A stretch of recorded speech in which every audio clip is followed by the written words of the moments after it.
And go beyond the headlines for informed analysis of major political stories in Nigeria. I am Olajumoke Olatunji. At less than 35 days to the conduct of the 2023 general election, more court cases regarding conduct of party primaries to choose candidates for the polls are still being decided.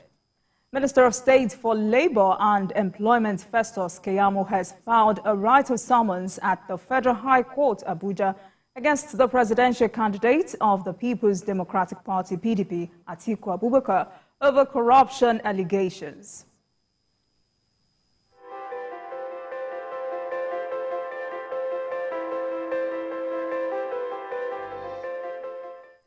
The Supreme Court has affirmed former Minister of Niger Delta Affairs, Godswill Akpabio, as candidate of the All Progressives Congress APC for the Akwa Ibom Northwest Senatorial District for February 25 National Assembly election.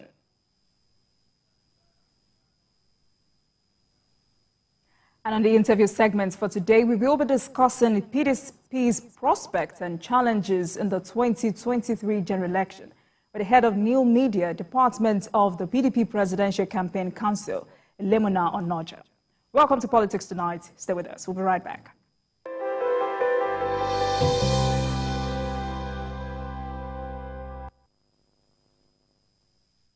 Minister of State for Labour and Employment Festus Keyamo has filed a right of summons at the Federal High Court in Abuja against the presidential candidate of the People's Democratic Party, PDP, Atiku Abubakar, over corruption allegations.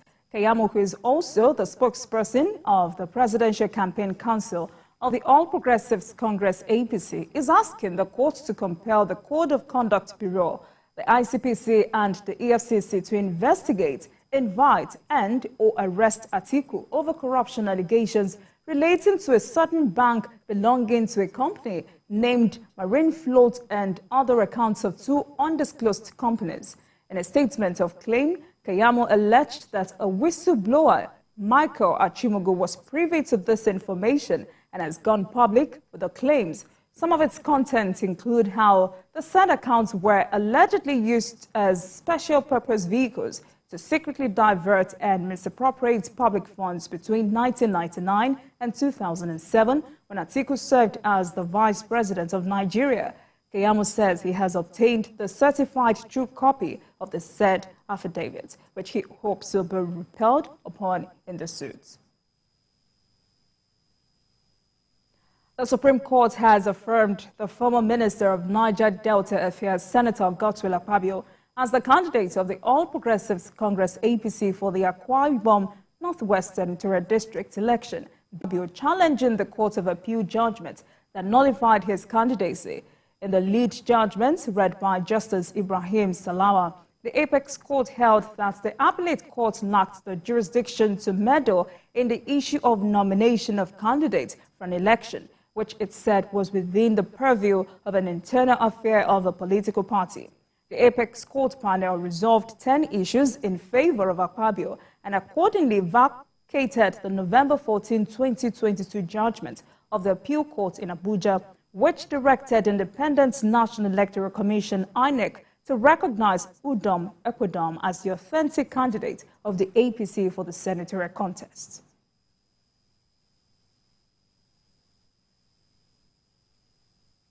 Organized private sector in Nigeria has held a roundtable discussion to engage with key political parties and candidates on their economic blueprints and how they will impact businesses ahead of the 2023 general election. Organized private sector, the umbrella body of business organizations that represents the interests of the private sector in Nigeria, released its agenda for political parties during the meeting in Lagos. At the event, the group stressed that lack of robust economic policies led to poor performances of macro and socioeconomic indicators in the country, such as GDP exchange rates, interest and inflation rates, industrial and manufacturing production, per capita, and youth unemployment. Once you have a robust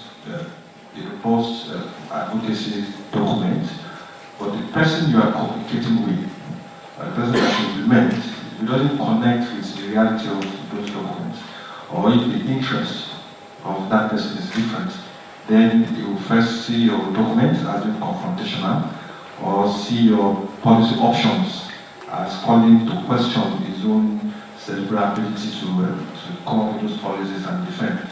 We do that by supporting civic education and mobilization, independent media, informed democratic discourse, protection of civic space and human rights, the expansion of political inclusion, and yes, that engagement of a business community. So it's your work together in which you can demand and expectations of change, become constituencies for change and reform. We need to find a way, even if it means the private sector or the organized private sector coming together to sponsor some people so that we can have for once round pegs and round holes. Let's take a short break, and when we return, it will be time to speak with the head of New Media Department of the PDP Presidential Campaign Council, Lemona Onoja, on PDP's prospects and challenges in the 2023 general election. Please stay with us.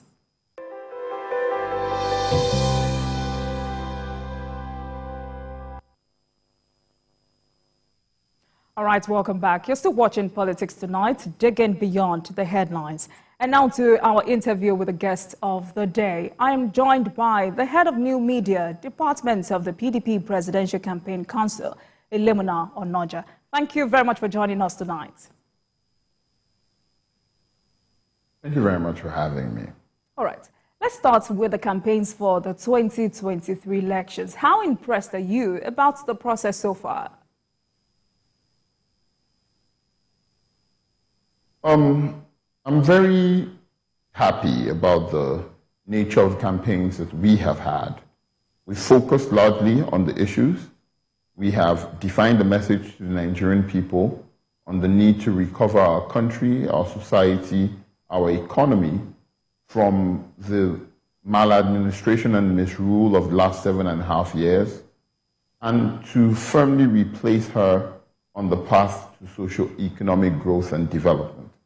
That message has been very well received across the country, and on a daily basis we're receiving the support of the average Nigerian who has suffered under the impoverishment of the APC and who is eager and excited about the coming elections, which will hold on the 25th of February, and is looking forward to coming out on the election date to cast their votes for the presidential candidate of the PDP, Atiku Abubakar, and our party, and give us their mandate so that we can begin to do the things that will improve the life, welfare, well-being, and the security of the average Nigerian.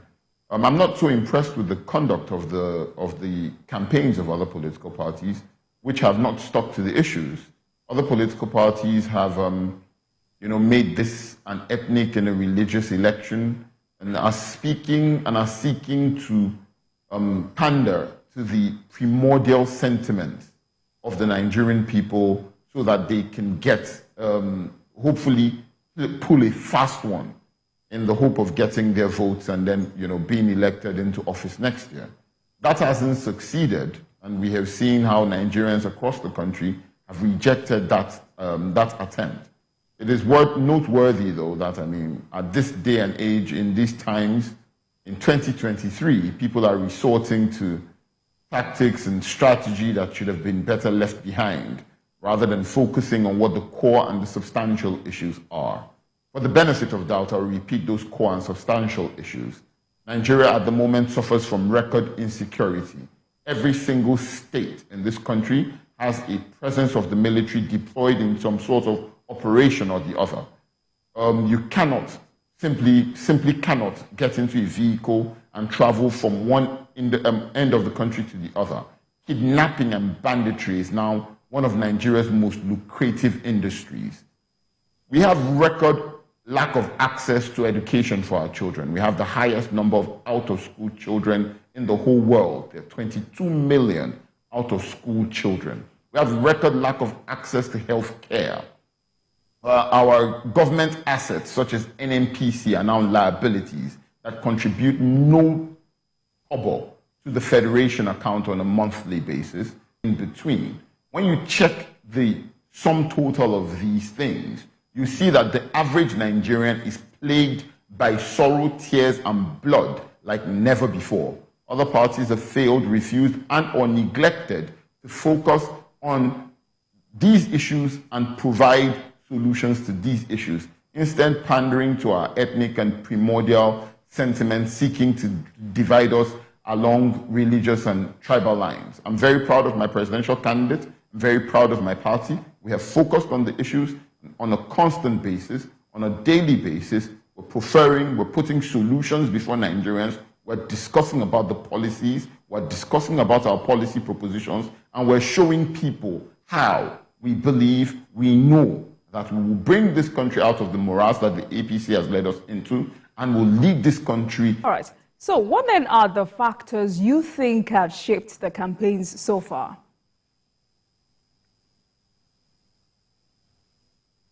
Well, religion and ethnicity, from our political party, the factors that have shaped the campaign are, the core electoral issues, like I just recounted.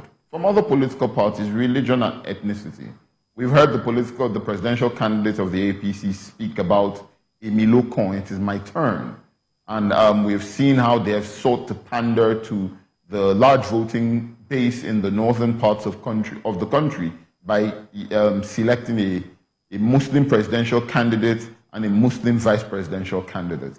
From other parts of the political space, we have seen people seek to weaponize my candidate's religion, my candidate's ethnicity against him, saying that he shouldn't be voted for on account of the fact that he is a Fulani person from the northern part of Nigeria. We've seen that. These are the only brickbats against, that people can throw at us. People refuse to come out and accept the challenge that we have put on the table time after time after time, which is simply show us that you have a better plan than ours, which is simply show to the Nigerian people that your plans will yield better results than ours, which is simply point to a track record of improving the lives, lifestyle, welfare, and well-being of the average Nigerian as a basis for saying that you can do so in the future. And, people have failed, refused, and or neglected to do so, simply because when you look at it and you investigate these things, you find out that the candidatures in opposition to Atiku Abubakar's candidature simply do not measure up, and that he's the best, most competent, most experienced, and most prepared candidate to lead us in a post-Buhari era. For the avoidance of doubt, one candidate simply repeats time after time after time that he intends to continue on the legacies of President Muhammadu Buhari. Well, those legacies are legacies of insecurity. Those legacies are a legacy of corruption. Those legacies are a legacy of sorrow, tears, and blood, pain and hardship for the Nigerian people. And anybody who threatens, yes, that's the appropriate word, threatens to continue with the legacies of President Muhammadu Buhari actually threatens the life of the average Nigerian citizen and should not be voted for. You have moved, round many states to canvass for votes. How confident are you that these supports will translate to vote for the PDP on election day? Very confident.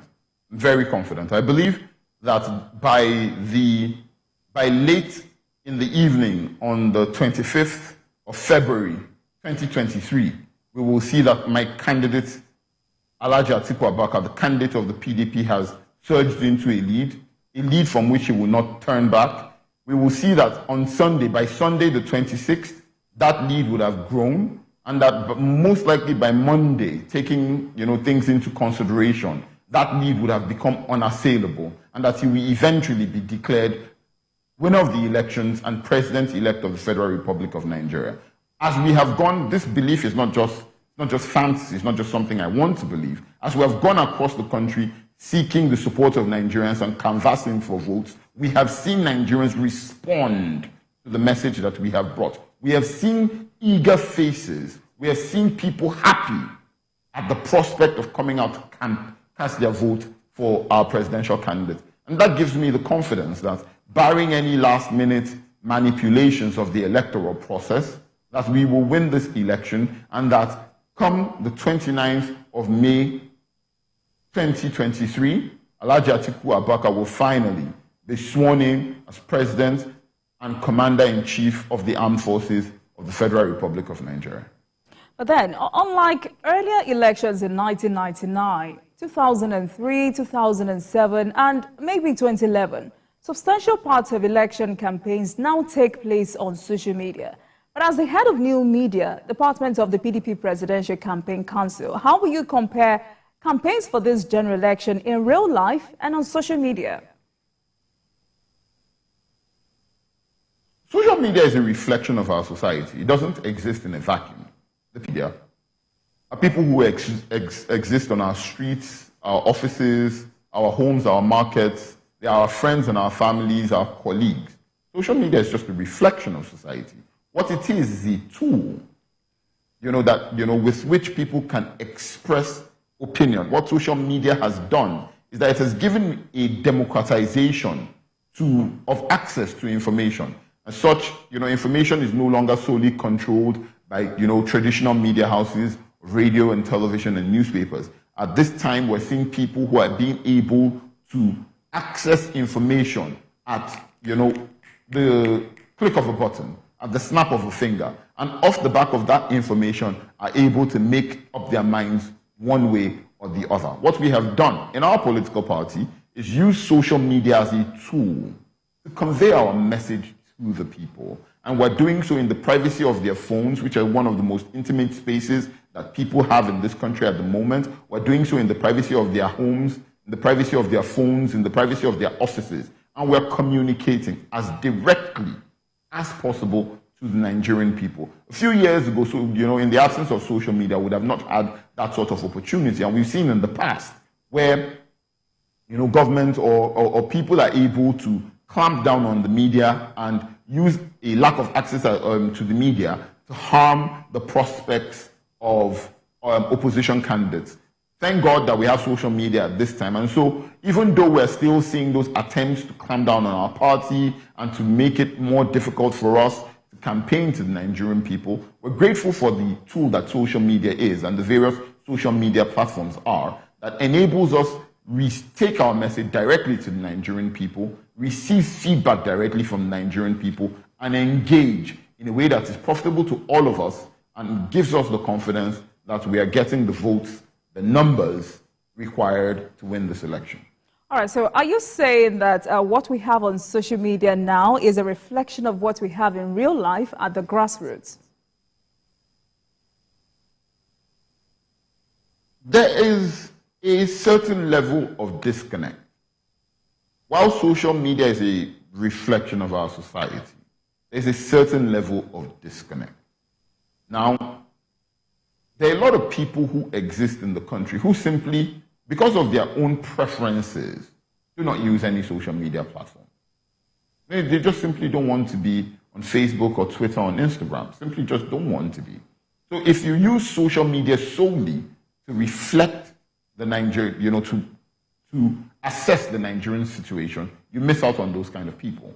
You've got to come out of social media to make sure that your assessment encapsulates those kind of people. There are people in the country who, on occasion of rising poverty levels, simply don't have access to social media.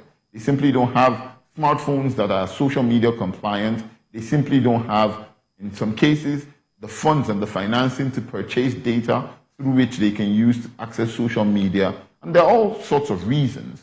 So you have to, while you take into consideration that, there is an assessment of society that can be done using social media, you have to take into consideration that owing to personal reasons or to some sort of societal reasons and a failure of society to people, owing to this combination, there are certain people who exist outside of social media platforms that social media cannot speak for.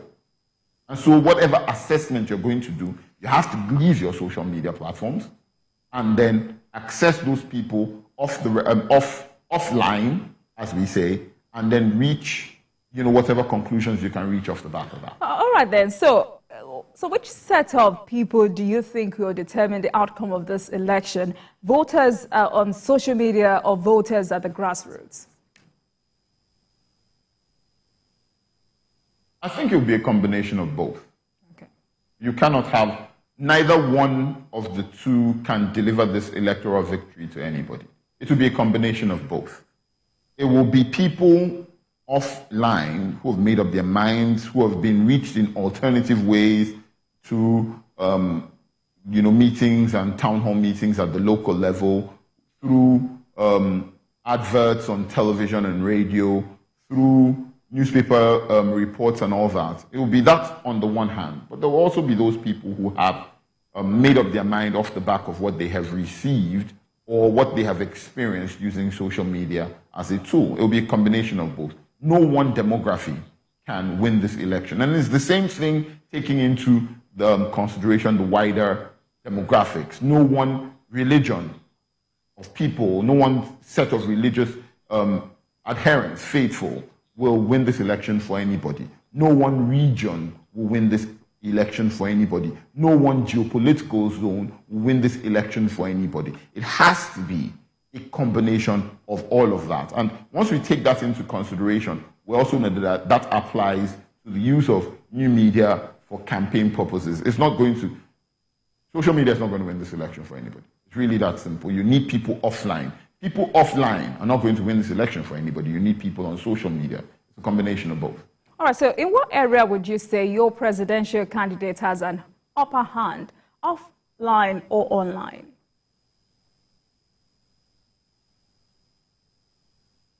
I would say, again, both.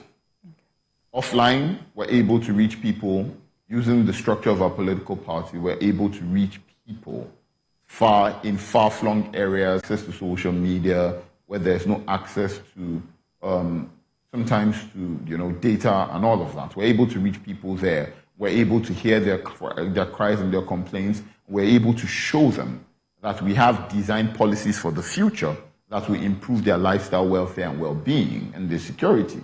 We're able to do that. However, also online, in spite of very loud, I'm trying not to use the word noise, but I use the word noise loosely. In spite of the very loud, responses that we receive from people from a certain section of the political space, we're also able to very clearly distill our message and tell our people our plans for the economy, our people being Nigerians. We're able to tell people our plans for the economy. We're able to tell people our plans for healthcare. We're able to tell people our plans for education. We're able to tell people about our candidates' experience. We're able to tell people about our candidates' preparation for the future. So once you take all these things into consideration, we have a robust campaign that leverages and gives us strength online and offline. All right then, if you would agree with me, the presidential election can be likened to a four-horse race among PDP, APC, NNPP, and Labour Party. So then, what gives your candidates an edge in this election?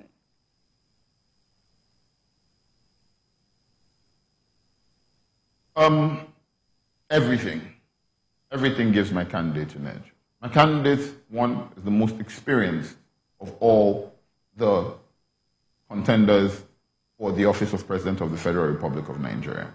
And I'll explain what that means. My candidate is the only candidate that has been involved at the national level in the design and implementation of policy that generates or that creates generational wealth. My candidate is the only person who has experience at the national level of what it takes to reform all sectors of government. My candidate is the only candidate who has experience at the national level, insight into what it takes to reform our security agencies. My candidate is the only candidate at the national level who has insight into what it takes to manage Nigeria's diversity. My candidate has the strongest economic plans, where he says that we need to run a private sector-led, market-driven economy. That is the only way we are going to be able to create jobs for our people and wealth for our people. My candidate is at the forefront when he says that this constitution, this current socio-political structure that we run, doesn't work for the benefit of all Nigerian people. as such, let us restructure the country. Again, miles ahead on everybody else, when on that score, he is the only one who has the cross-country network to bring together various parts of the country to be able to determine what system of socio-political administration will best be suited for this country. My candidate is the one who speaks the most about the issues relating to giving access and improving the quality of education that will ensure that we bring out the 22 million out-of-school children back into the education net and ensure that everybody is educated for the future. Not just educated, educated properly with skills that ensure that they can compete in a global market. My candidate is the only one who identifies, or who is the first one, and who speaks with the biggest, deepest level of insight and policy planning for resolving the challenges in the power sector. When we say, even if we improve the amount of power generated on a daily basis, because the national grid is small and it is unwieldy, it is large and unwieldy and cannot wheel out the amount of power generated, we simply cannot function and deliver power to the Nigerian people. So we have to decentralize our power structure, and then we have to seek for alternative sources of power while bringing as much as possible private sector equity into our power system to ensure that we're able to enlarge the national grid. I can go on and say that my candidate is the only one who speaks very clearly and very committedly when he says that we have to remove fuel subsidy. He's the only one with experience at that level on the process that must be implemented to ensure that we remove fuel subsidy with as little pain to the Nigerian people as possible and ensure the better application of those resources that are used to pay for fuel subsidies. I can go on and on. My candidate, amongst all the top contenders, is the only one who has that level of international connection that can ensure that Nigeria takes her place in the Committee of Nations and that Nigerian nationals are treated properly like human beings when we are out of the country, with decency and with respect. Once we come away, and I have the pride of coming to your television station to challenge people. All right. Let us analyze the facts. I'm sure you can. I'm sure you can go on and on. But at this point, analysis of the fact. At this point, let's take a short break, and we will continue our discussion after this break.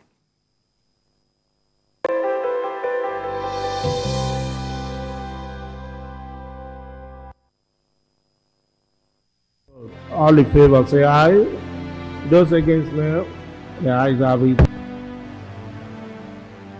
What do you know about the legislature, its role in governance, and as one of the three arms of government? Lagos Parliament is here to bring it to you as it is. Here to bring you every detail you need to know about the legislature in Africa's most populous city. On Lagos Parliament, you get a chance to meet the lawmaker of the week. Events are critically reviewed. You can also observe plenary in Yoruba language. I am Abimbola Agbebi. Join me every Friday at 9 p.m. as I take you through the activities of the legislature. Doubt and fear doesn't occur at the canvas, it shows in the canvas. It shows the conation of raw earthen material slabbed, stroked and molded at a pace provided by the doubt and fear. Every move way in the struggle of one to the other, merging the past to the present, brushstrokes of colors seen but not known. For when the wailing stops, the pieces settle down in abject beauty, erected for a century of a century. Speaking, advocating, protesting as the arts are meant to be.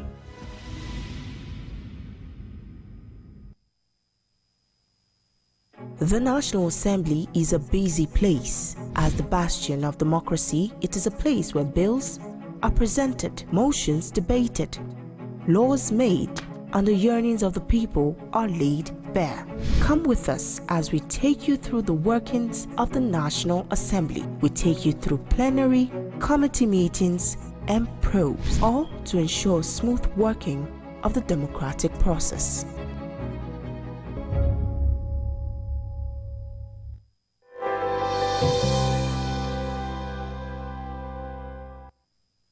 Welcome back to Politics Tonight, and I still have Ilemona Onoja, head of New Media Department of the PDP Presidential Campaign Council.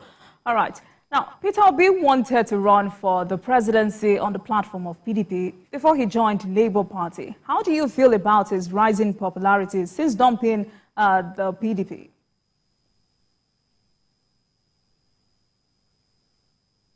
Mr. Peter Obi is a person for whom I have a lot of respect. I think that having started his political career in APGA, he came to the People's Democratic Party where his national outlook was largely shaped and influenced. And I look at him sometimes with a sense of pride that our party was able to birth someone who depicts the sort of characteristics that he does. Apart from that, I have no further feeling. I feel that he's decided to chase his ambitions elsewhere, and that's pretty much it. I wish him the best for the future.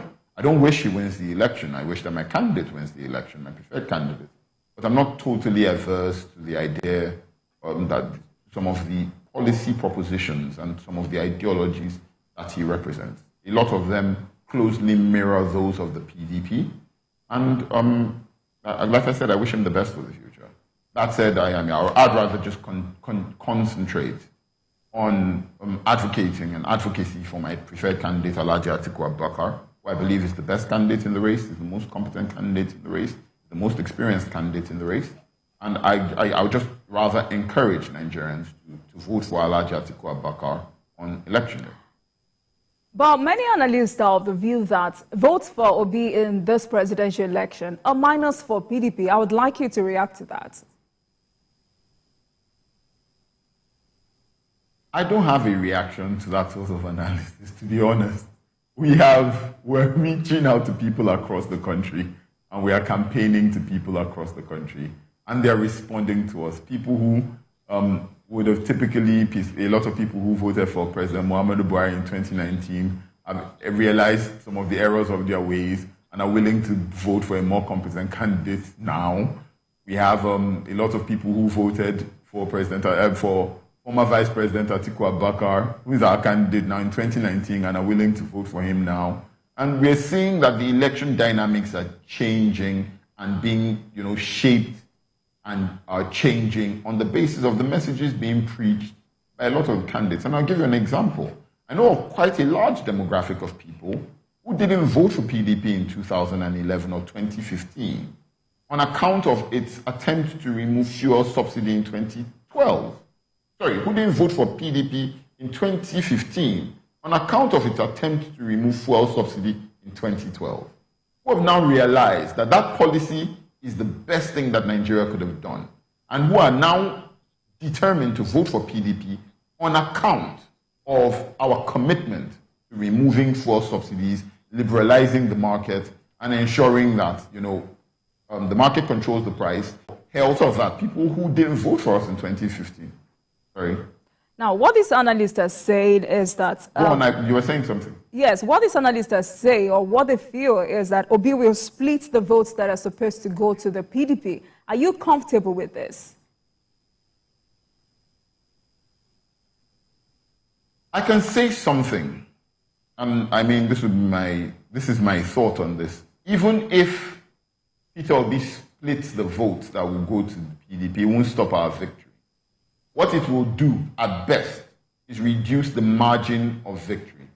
So potentially, if we could have won this with maybe 7-8 million votes, potentially maybe we win it with 5, or maybe with 4 million votes.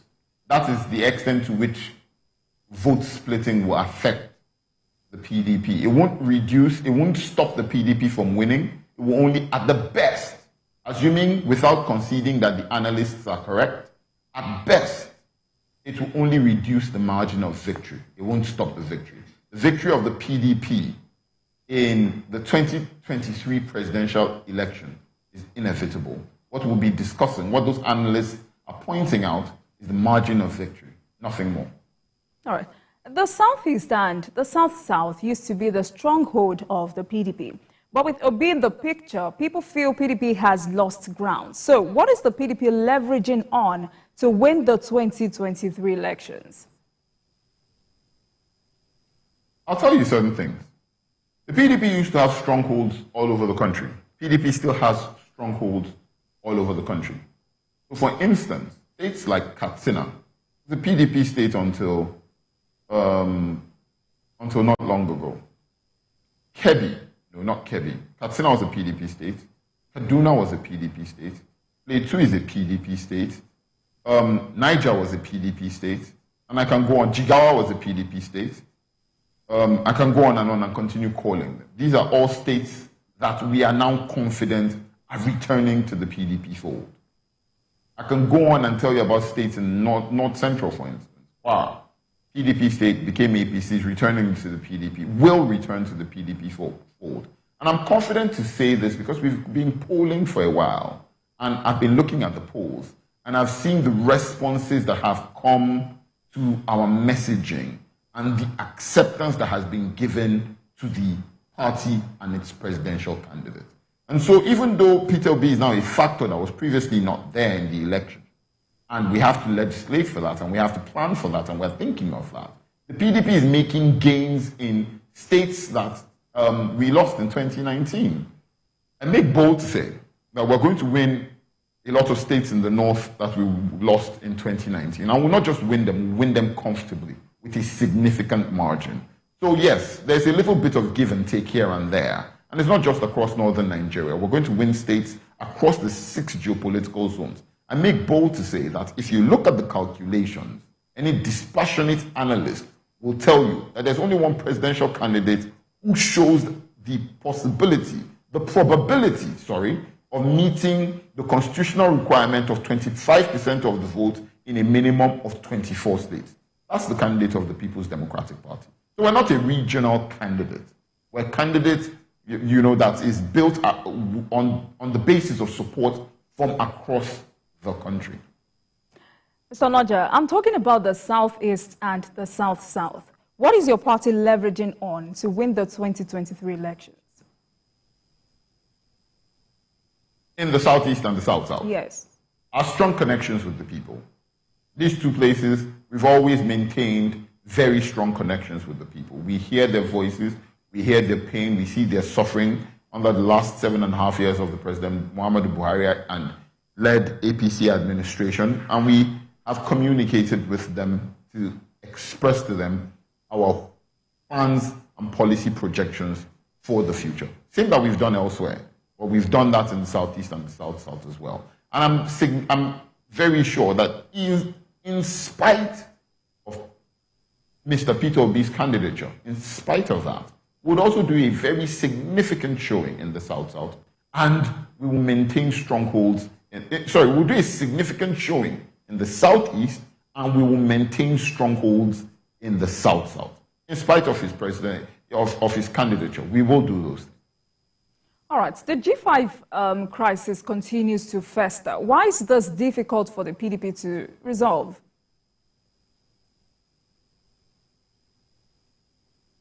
I don't know how to answer that question. I know that there are still ongoing efforts to find a solution.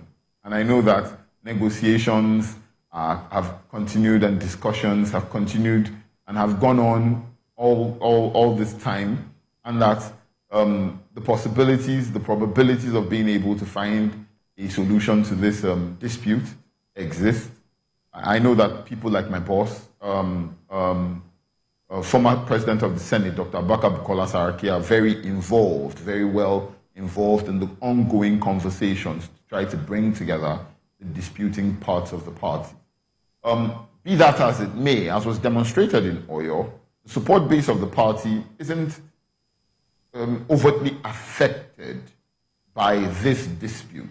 We saw, for instance, in Oyo State, which is the first G5 state to which we are going to campaign, how much the party structure responds still to the candidate of the party and the leadership of the party, how committed the structure of the party along the broad spectrum of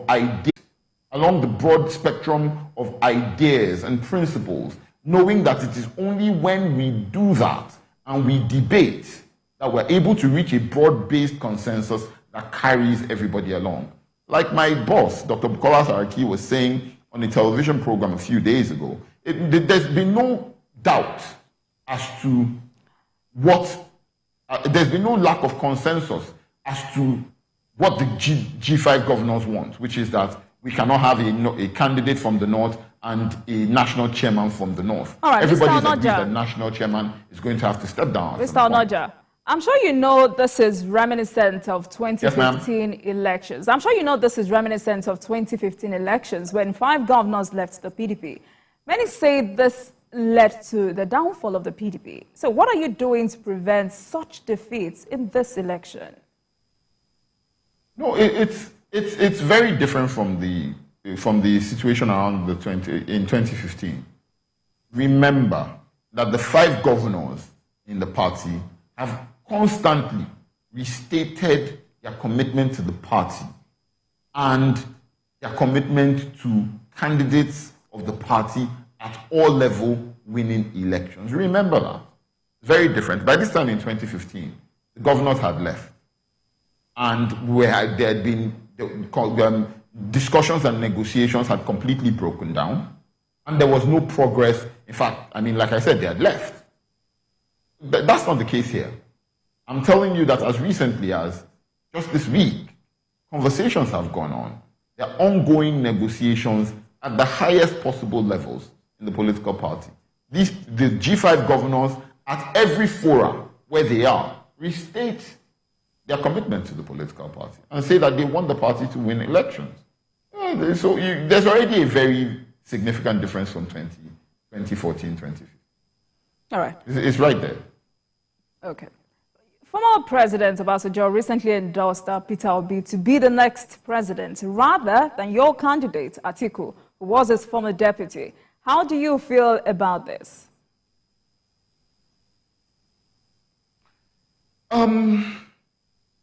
Anybody who says that the endorsement given by the former president, Olusegun Obasanjo, is not a significant thing is either politically naive or is dishonest. I'm not either one of those two things, I'll say it. I regarded it as a little bit of we wished it didn't happen. We wished that, he endorsed the best candidate in the race. But having said that, the most important endorsement is the endorsement of the Nigerian people. The most important endorsement comes on the 25th of February 2023, when 94 million registered Nigerian citizens, or somewhere around that number, are encouraged to go out and cast their vote in favor of their preferred candidates. We're appealing to Nigerians, we're engaging with Nigerians, we're receiving the feedback of Nigerians, and we're seeing that gives us the edge, that places us comfortably as the candidate to beat in the election. I have no grudge with former President Obasanjo's endorsement, which came in that rather lengthy letter. But I'll point out that 2 things happened. In that letter, there was the objective conclusion, and then there was the subjective one. The objective conclusion is that Nigeria has never been this badly run. That is a statistical fact that is accepted across the world. That Nigeria has never been this poor, Nigeria has never been this in debt, Nigeria has never been this insecure, Nigeria has never been this unproductive. That is objective. And that is based on statistical fact. And so to that extent, I agree with President Olusegun Obasanjo. However, where we deviate, where we disagree, is where he now enters into the realm of the subjective, where he says, that this is the best candidate to be president. That now defies the basis of statistical fact. Again, statistical fact being that for instance, as Vice President of the Federal Republic of Nigeria and Chairman of the National Economic Council, the candidate of the PDP, Alhaji Atiku Abubakar, led again. Alhaji Atiku Abubakar spearheaded some of the most potent, some of the deepest reforms ever done in Nigerian history for telecoms, for banking, for pension, for health insurance, for education. I mean, again, statistical fact. So when we take it into consideration, we see that President Obasanjo started on an objective, factual basis, which the whole world is agreed on, and then deviated and entered into a more subjective era. It is his right to do so. It is his constitutional right to do so. All right. But I would rather that we just stuck to the facts. And the facts are, my candidate is simply the most qualified in the election. All right. You know, the big crisis against the PDP presidential candidate is corruption allegations regarding special purpose vehicles. How are you handling this? The first instinct is to laugh. This is the first instinct, because it's a completely laughable thing. Let me tell you why I say so. This is political big brother that the APC and its dramatis personae, Mr. Festus Keyamo, SAN, are trying to lead us to. They don't want us to focus on the substantive issues. What are the substantive issues? I've recounted them several times. Instead, they are telling Nigerians to forget about their pain and their sorrow and focus on a scandal that doesn't exist. This is the second time. I mean, in 2019, it was a similar thing, that there was similar drama he did when he pushed my friend, Diton Coupe, to public limelight to say all sorts of funny things about the PDP. We've been vindicated over the years from that, and in the same manner that we'll be vindicated. These are very weighty allegations. Kindly hold on. These are very weighty allegations. Are you saying? I want to specifically. Are you saying Nigerians should sweep this under the carpet? I want to specifically address the allegations. All right. No, I don't want to. I hope that we get the opportunity to clarify before a court. That's what this is. But these are very, as weighty as they may seem, these are empty allegations. The use of this voice, purportedly the voice of Alhaji Atiku Abubakar, said a number of things. One, I don't want corruption. It was right there in the audio. One, I don't want corruption. Two, I don't want, no money came to me. Two, no money came to me. Let us now address the issues.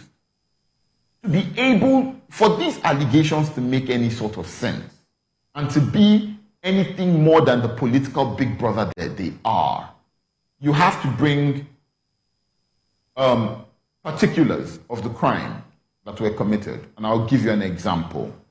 You have to say what contracts were awarded in violation of the provisions of the Public Procurement Act and governmental processes relating to the awards of contracts. You have to say what contracts were given that were paid for and were not executed. You have to say how or what contracts were overinflated and were not, or either were not executed fully or executed in part, or that we paid more than we should have for. You have to say, that the company, you have to show that maybe the companies didn't pay tax or were given to give more than that. We are a nation of laws. All right, so you agree that this should be taken to the court? Mr. Onanja, so you agree that this should be taken to the court? I believe that if this is taken, to a courtroom, you will find one judgment. There is no judge who will find anything more than that this is a waste of time. When it does get to court, I hope that a judge will be courageous enough to look Mr. Festus Keyamo in the eye and tell him that he's come to waste the time of the court, and then to fine him for wasting the time of the court. This is a waste of time. All right. As Minister of State for Labour, Mr. Festus Keyamo will be better served telling the Nigerian people why we should trust his political party after it has bequeathed us with 52% youth unemployment and 33% unemployment. He should be telling us why under his watch have we gone from 8% unemployment in 2015 to 33% All right, Mr. in 2023. All right. That's what he should be telling us. We're gradually running out of time. This thing is a waste of time. It's political big brother. I'll use that phrase. It is what it is. Political big brother. Mr. Noja, we're gradually running out of time. But tell me, how will you describe INEC's preparation for the elections? I believe that INEC is showing a high sense of commitment to the process. I believe that the innovations brought about by INEC, the publication, open publication of the voters register, the use of the bimodal voter accreditation system, BVAS, and other such innovations in the new Electoral Act, and INEC's commitment using these new innovations show that we will have a higher level of electoral integrity than we've had in recent years. All right. That said, we also see that INEC is facing significant challenges. I have to highlight the ongoing attack and assault on INEC out of time. Installations, INEC offices, and INEC staff, particularly in the southeastern part of the country, particularly in Imo State. I think that's something should be done about. Well, out of time already. Thank you so much for coming on the program. Thank you very much for having me. Speaking with the head of new media department of the PDP Presidential Campaign Council, Ilemuna Onoja. Thank you for coming on Politics Tonight. It's been an interesting conversation. Thank you very much for having me, Olajumoke. All right. And thank you very much for watching. That marks the end of today's episode of Politics Tonight. I am Olajumoke Olatunji. Good night.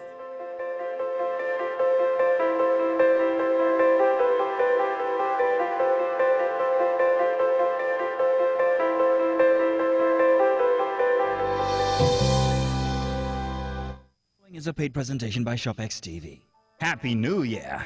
ShopX TV is proud to bring you a very special offer. Yes, from now till January 31st, 2023, we are offering our customers an opportunity to save up to 66% of our best-selling kiddies product. Struggling with energetic kids, but you just can't get them to sleep? You need Happy Nappers, the perfect plate pillows that pull open to a sleepy sack surprise. With a simple pull and zip, your child can snuggle up and nap inside of it.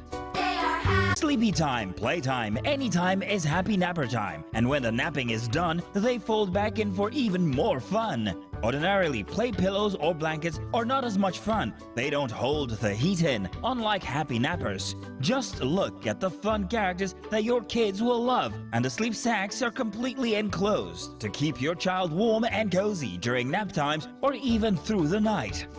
Toluani absolutely loves her Happy Nappers kitty cat. It's pink, girly, and fluffy. Everything that she loves. Well, I love it because it's a 2-in-1. She can play with it all day, and when she's tired, she can take a nap in it. The Tano loves his Happy Nappers Grey Shark. He loves playing with it and has real adventures with the shark. It's been really hard for him to sleep recently, but thanks to his Happy Nappers Shark, he finds it so easy to sleep all through the night. And to be honest, it's simply easier for me too as well. With millions of units sold worldwide, Happy Nappers is now available in Nigeria exclusively from ShopX TV. Every Happy Nappers character is unique. You can choose from pink cat, grey shark, white unicorn, and even a pink unicorn. Don't forget, Happy Nappers comes with ShopX TV's 30-day money-back guarantee. Happy Nappers are a great gift for any child and comes in medium and large sizes. The large is ideal for kids that are over 7 years of age. Get the ShopX Medium Happy Napper for 25,950 Naira and the large Happy Napper for 39,950 Naira only. But wait, if you order right now, you can get 3 medium Happy Nappers for 59,903 screen now, or visit our website to order yours now. But hurry, limited stock available. So call now while stock lasts. You can be a Happy Napper too! The proceeding was a paid presentation by ShopX TV.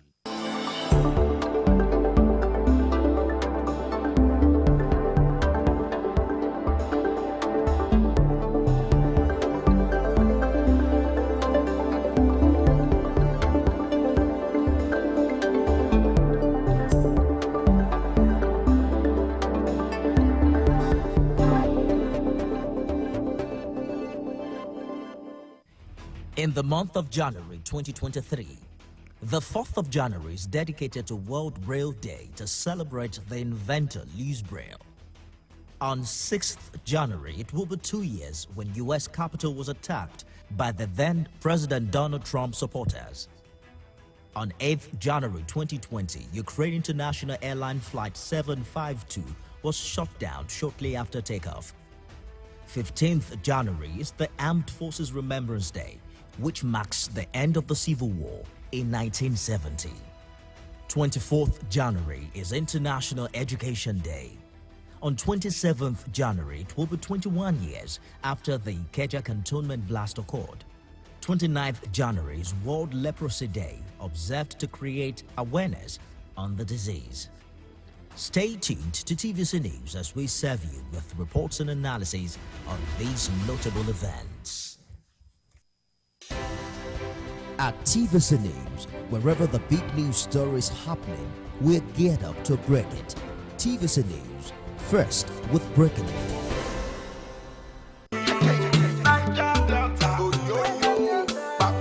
Nigeria's Niger Delta region, where the black gold continues to flow and fuel Africa's largest economy, where the line between wealth and poverty has never been thinner. Oil, gas, politics, development, and community issues all are highly valuable commodities in the Niger Delta. How do they combine, and how can they work together to spawn a new era in the Niger Delta? As he probes deep to analyze issues in the region from angles never before explored, inside the Niger Delta with Mamude Akuga, the authentic voice of Nigeria's oil-rich region.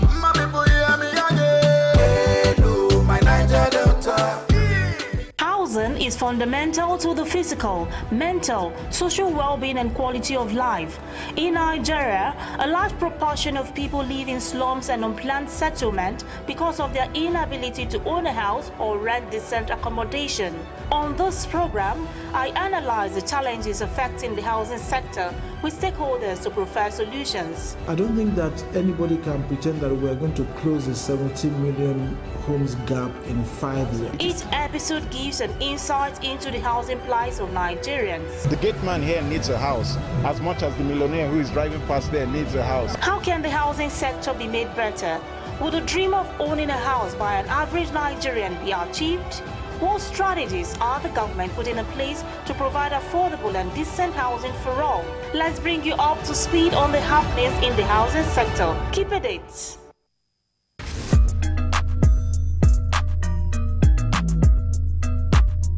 The real estate sector in Nigeria is growing at a pace that is almost unbelievable. I'm on a journey to unravel the real estate sector in these parts and explore how the private sector is filling the housing deficit gap. To help you understand how it works, the players, the policies, the rules, but more importantly, how it serves as a veritable investment mechanism. Get a deeper understanding of real estate business from the eyes and experiences of the major players and learn how to make the most of it. Real Transformers, Exploring Tributat, starts October 1st, 3:30 p.m. every Saturday on TVC News. It's not your regular show. It's an online interactive session where we share my views on the everyday issues that cut across politics, security, health, current affairs, governance, and so much more. I am passionate about our country. I choose to support any conversation geared towards building a better Nigeria. I am Babajide Kolaji Otitoju. Join me every Saturday on TVC News YouTube channel as I discuss Nigeria and the world at large on the show, Issues with Jide. The TVC News at 7 and the TVC News at 10 are not like any other news broadcast. It's the big news hour, the hour for the big breaking stories. We've got some of the best reporters on the field, taking you through as it happens. It's fast-paced, hard-hitting, with investigations that matter. bringing in news that affects your life. With sport, entertainment, and business news, so you don't miss a thing. Experience resourceful coverage with depth every night.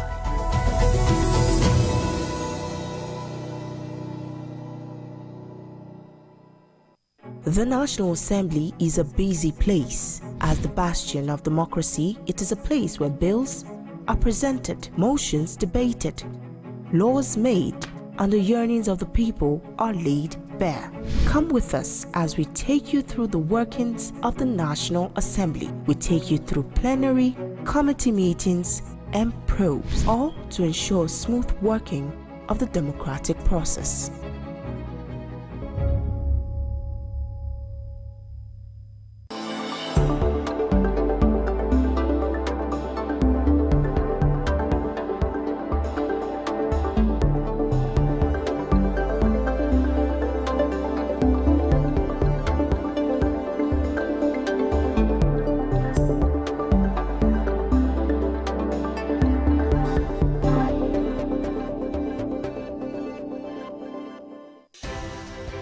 At TVC News, wherever the big news story is happening, we're geared up to break it.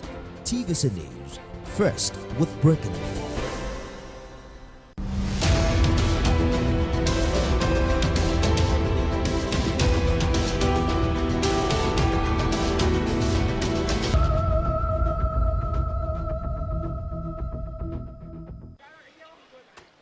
Mental health has to do with cognitive, behavioral, and emotional well-being. It is all about how people think, feel, and behave. People with mental health challenges may find it difficult to take proper control of their behavioral, emotional, and physical well-being.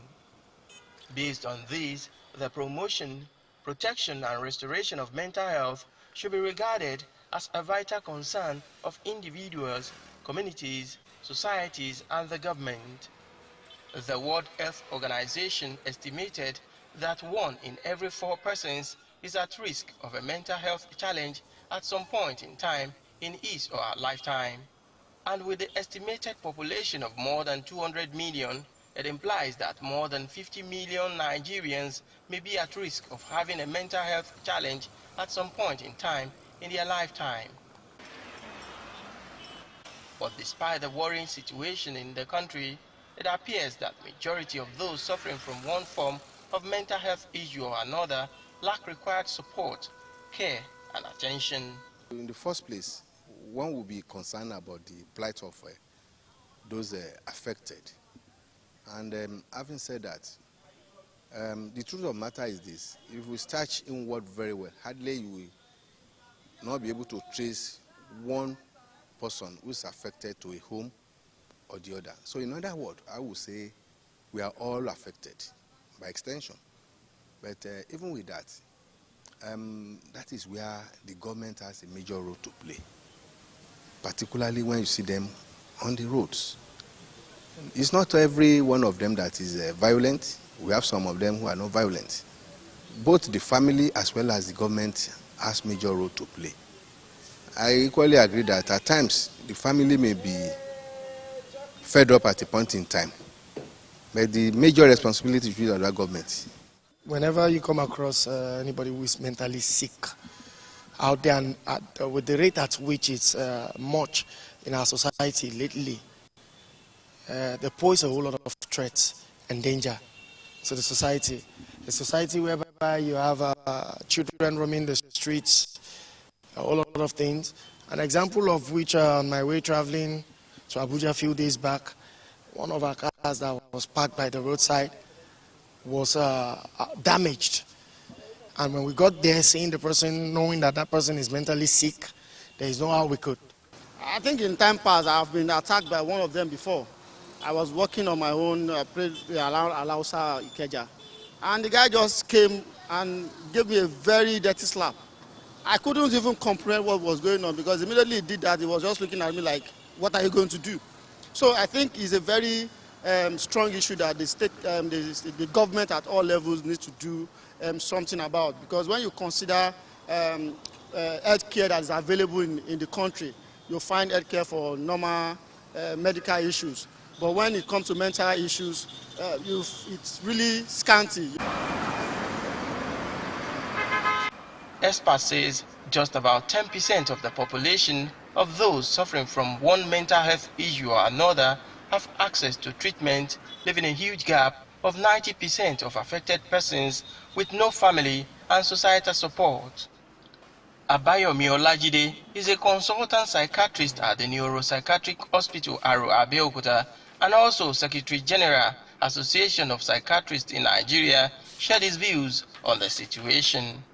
Because of our society, because of the perception of people in the society, we usually think of spiritual attack. We look at enemies. All these things are things that people have conceptualized. Even though in our culture we cannot remove such beliefs, but those beliefs makes the pathway to care to be disrupted. When it comes to vagrant psychotic, they are the ones who are mentally challenged, who have suffered one form of mental illness or the other, particularly psychosis, and they are not in touch with reality. And because they find, or sometimes some of them have been also treated in institution, mental health institution, but probably they did not follow use of medication, they didn't follow all that the professionals have told them, and when the family gets tired of them, they just push them out. And that's why you find a lot of vagrants who have psychosis on the street. He also called for signing of the National Mental Health Bill into law in order to replace the 1914 Lunacy Ordinance inherited from the British government, noting that the new document, if signed to law by the President, will facilitate development in the handling of mental health issues in the country. We need the voice of the public, civil society, non-governmental organization, all relevant stakeholders to come to our aid so that this bill that has passed can be assented to by Mr. President. We know that just having the assent is just the beginning of the bill, of the act, because we still have to go through implementation stage. And this bill will revolutionize the face of mental health services in the country. It is a bill that has looked into the structure for treatment of mentally challenged. It has looked into option of funding. It has looked at rearrangement, making mentally challenged to have their rights protected, making people to support the mentally challenged, and seeing how we can create social service for mentally challenged. People also want the state and local government to have mental health care centers in communities in order to take treatment closer to the grassroots. There's nothing wrong if we can as well have all these mental homes in every ward, not even local government this time, because in every ward we have residents and anything can happen there. So if they have access to that mental home closer to them, that will make it easier for even the family to easily take them to that places. Urging the government at every level, governments at all levels, to stand up to their responsibilities. Because whether we like it or not, these mentally ill or mentally sick people are still part of the citizenry. Irrespective of the perception of Nigerians on people suffering from mental health challenges, my interaction with Lukman indicates that with adequate treatment, love, care and attention, some of them may regain sanity as we may reduce the number of people roaming the streets aimlessly.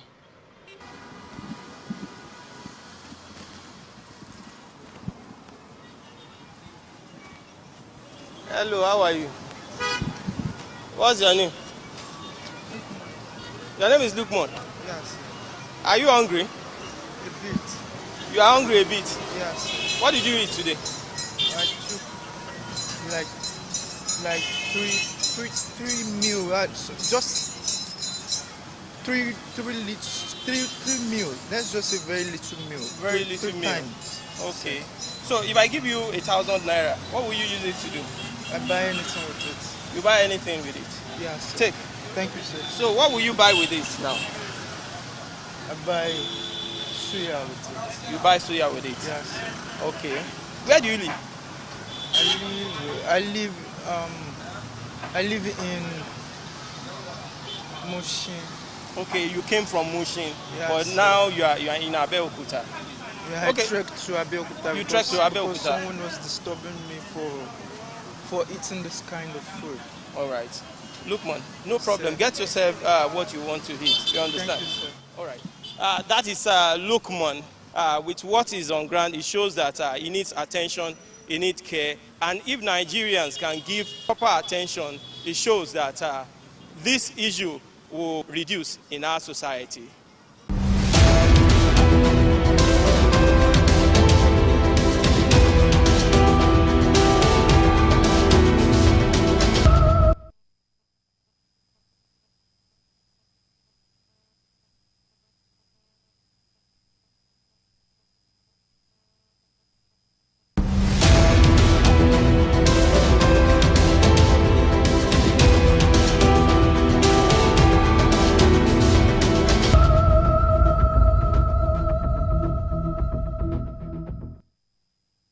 Insecurity has become endemic in Nigeria, ravaging communities, causing deaths, displacing thousands, and destruction of property. In the 2022 national budget, out of 16.39 trillion naira, 2.41 trillion naira was allocated to defense and security in Nigeria. But it appears these did not do much in ending the widespread insecurity. It is a popular opinion that poverty and youth unemployment are major factors responsible for the rise in crime and general insecurity, and unless the government deliberately develops policies, plans, and programs, the situation will persist. Salah Hashim is a senior program officer with Civil Society Legislative Advocacy Center. He says the numbers of armed groups in the country is worrisome. Sam Otoboeze is a security expert and he corroborates Hashim's view.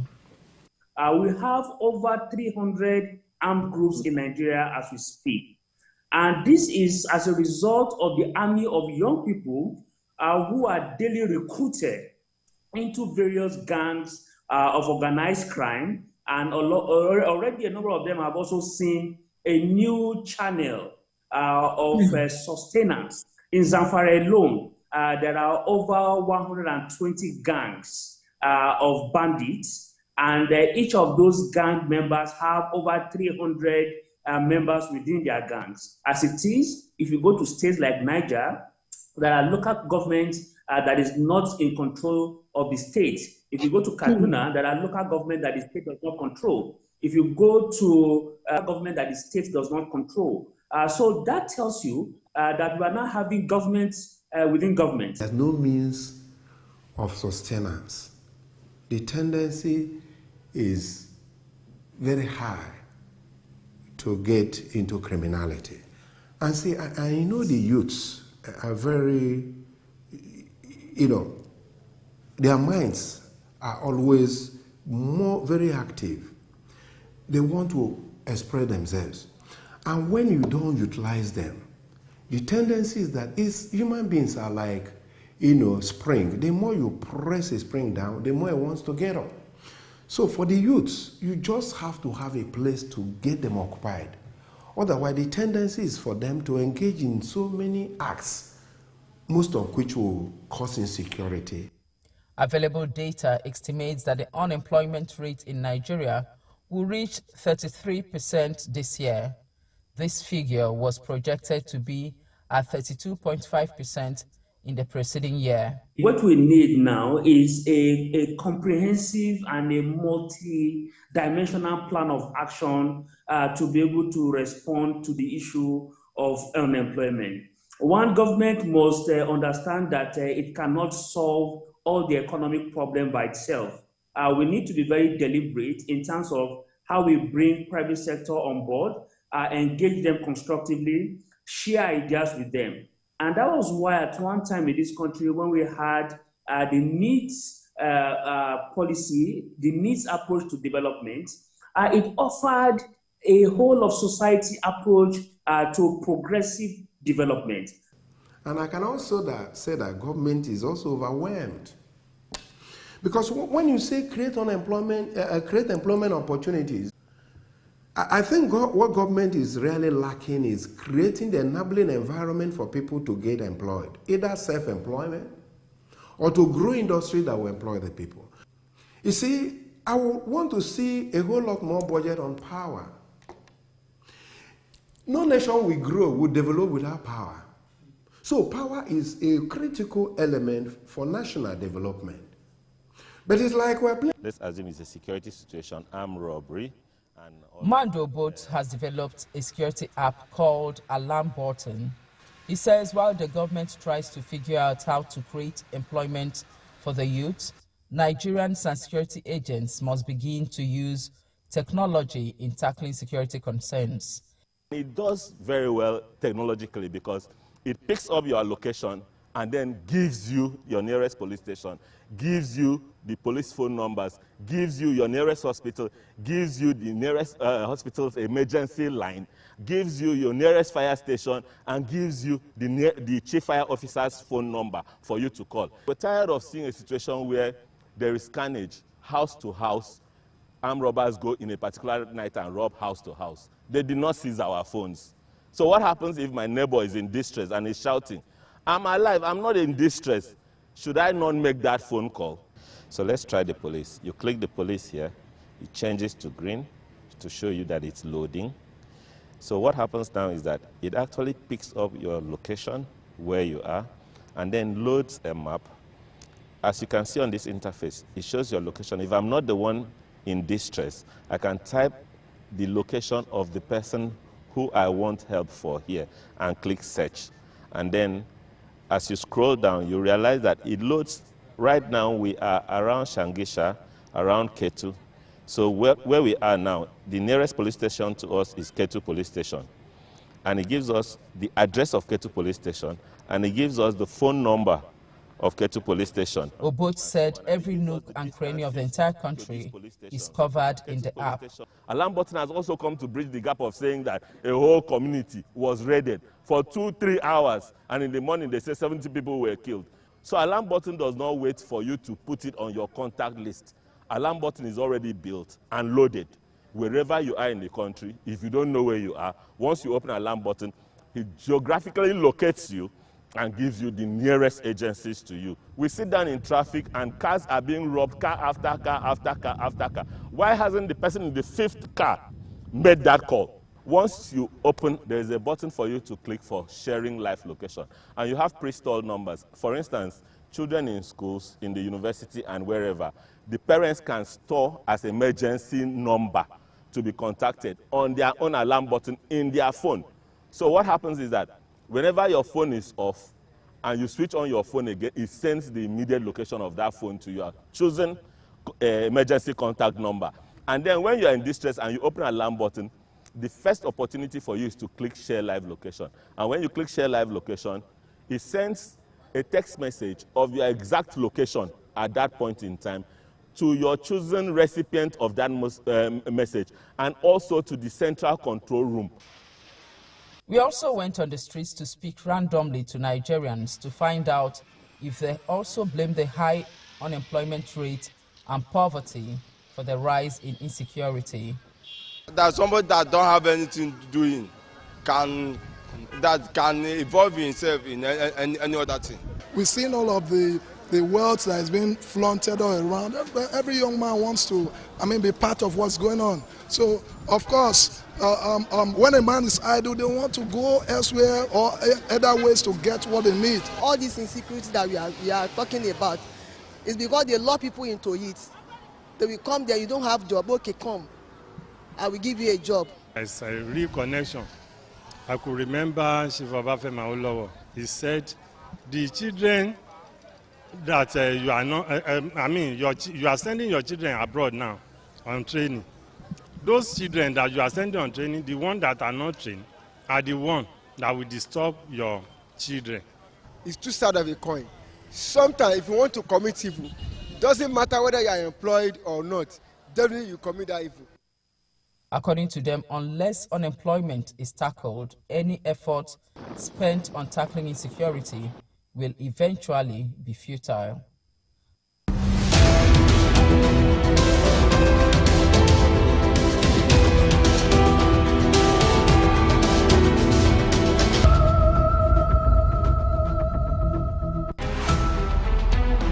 Every major news story is with many perspectives and layered with different levels of impact. Hello. What time did this happen? We will be right there.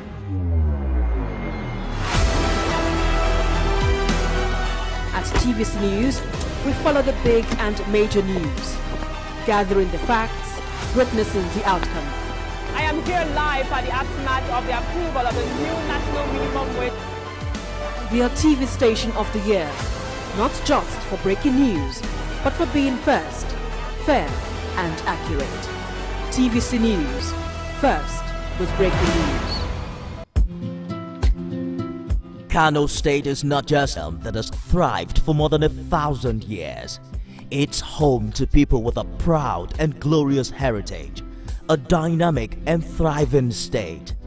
Let's take you on a weekly ride through Kano to see how Governor Abdullahi Ganduje is making steady strides through infrastructure development, education reform, quality and affordable healthcare, urban rejuvenation, human capital development, and more. Kano Spotlight, Friday, 9:30 p.m. on TVC News.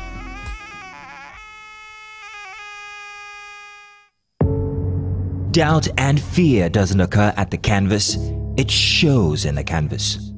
It shows the conation of raw earthen material slabbed, stroked and molded at a pace provided by the doubt and fear. Every move way in the struggle of one to the other, merging the past to the present, brushstrokes of colors seen but not known. For when the wailing stops, the pieces settle down in abject beauty erected for a century of a century. Speaking, advocating, protesting as the arts are meant to be.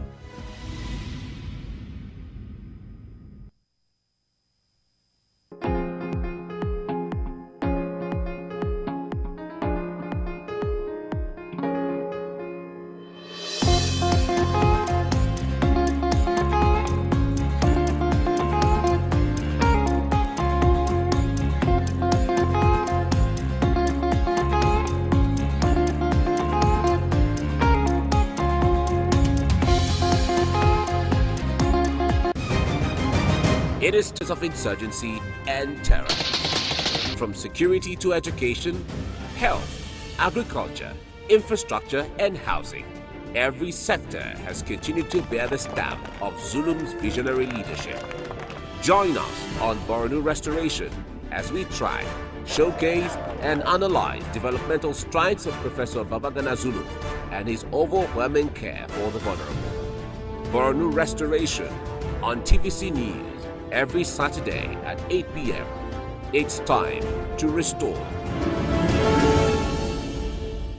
For God so loved the world, and he gave his only begotten Son, that whosoever believeth in him should not perish, but have everlasting life.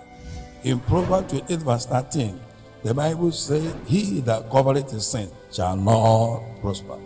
But whosoever confess them and forsake them shall have mercy. Unbelief is sin, unforgiveness is sin, selfishness is sin. I want to let you know pride is sin, contention, strife, giving malice, bearing grudge, lusting after evil thing, covetousness, love of money, love of the world, insincerity, disobedience, blasphemy, anger, envy, speaking evil of other people, backbiting, murmuring, cursing people, swearing with heaven and earth. All these are terrible sins. You must confess them, renounce them, and promise God no more.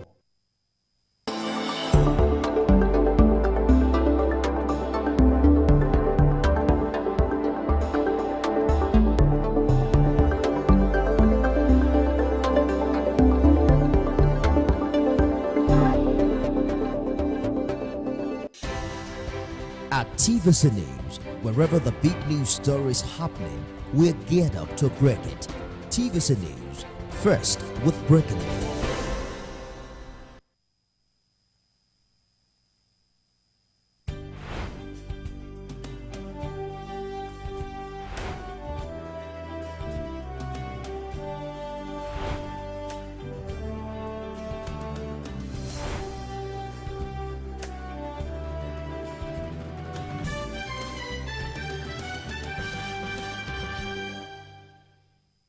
babban shiri dan gyara kasa jama'a ku daina ba.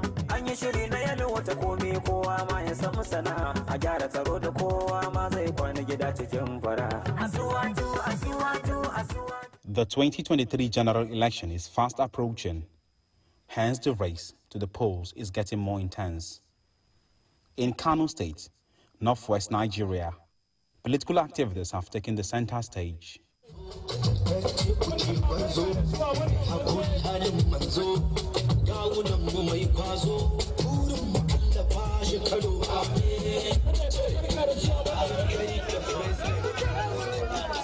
The governorship candidate of the All Progressives Congress, APC, in the state, Nasir Gawuna, visited the campaign office of the Tinubu-Shettima presidential ticket for the coming general election.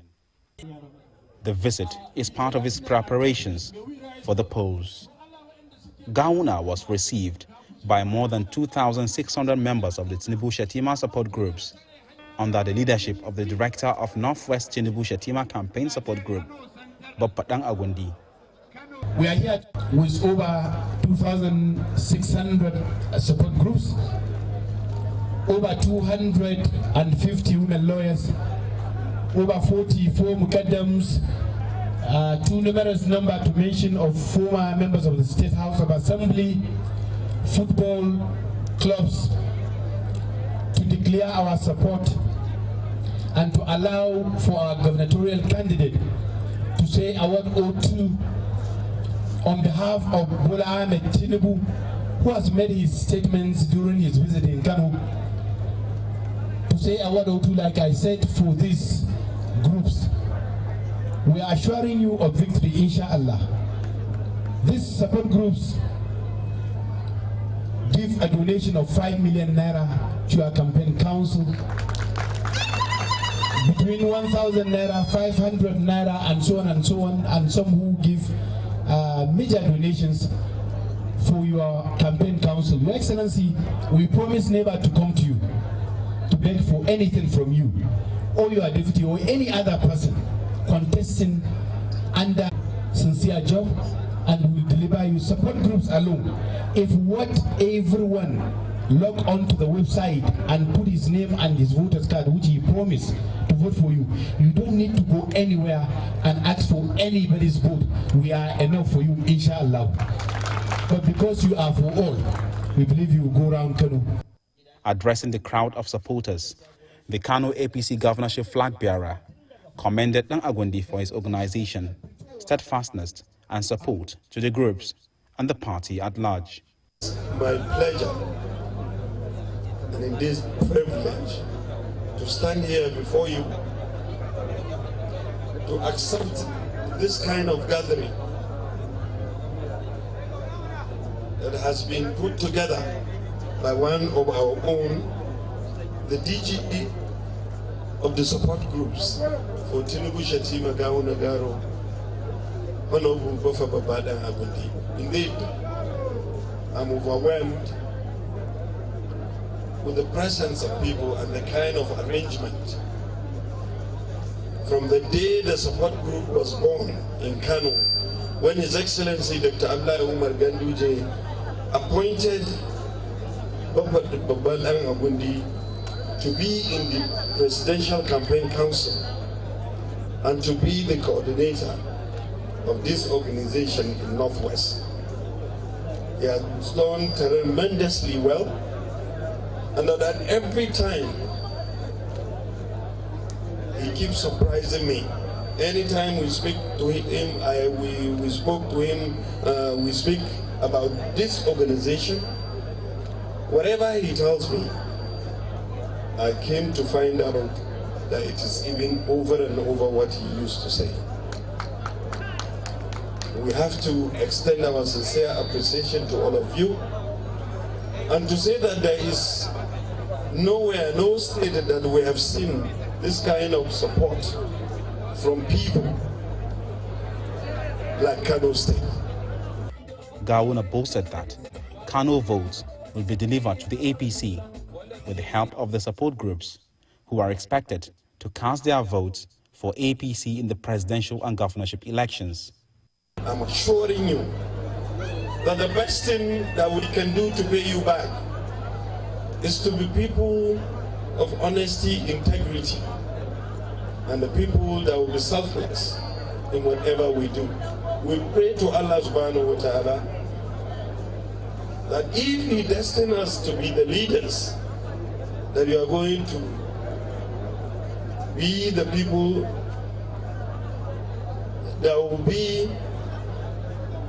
that you vote for into these offices, which I'm sure, inshallah, our party, when you look at our presidential candidate, Senator Bola Ahmed Tinubu and his running mate, Senator Kashim Shettima, they are people of integrity. They are people that have been tested and trusted. They are people that have brought about development in their various states where they govern for 8 years. And so they are people that have the capacity and ability to run the country.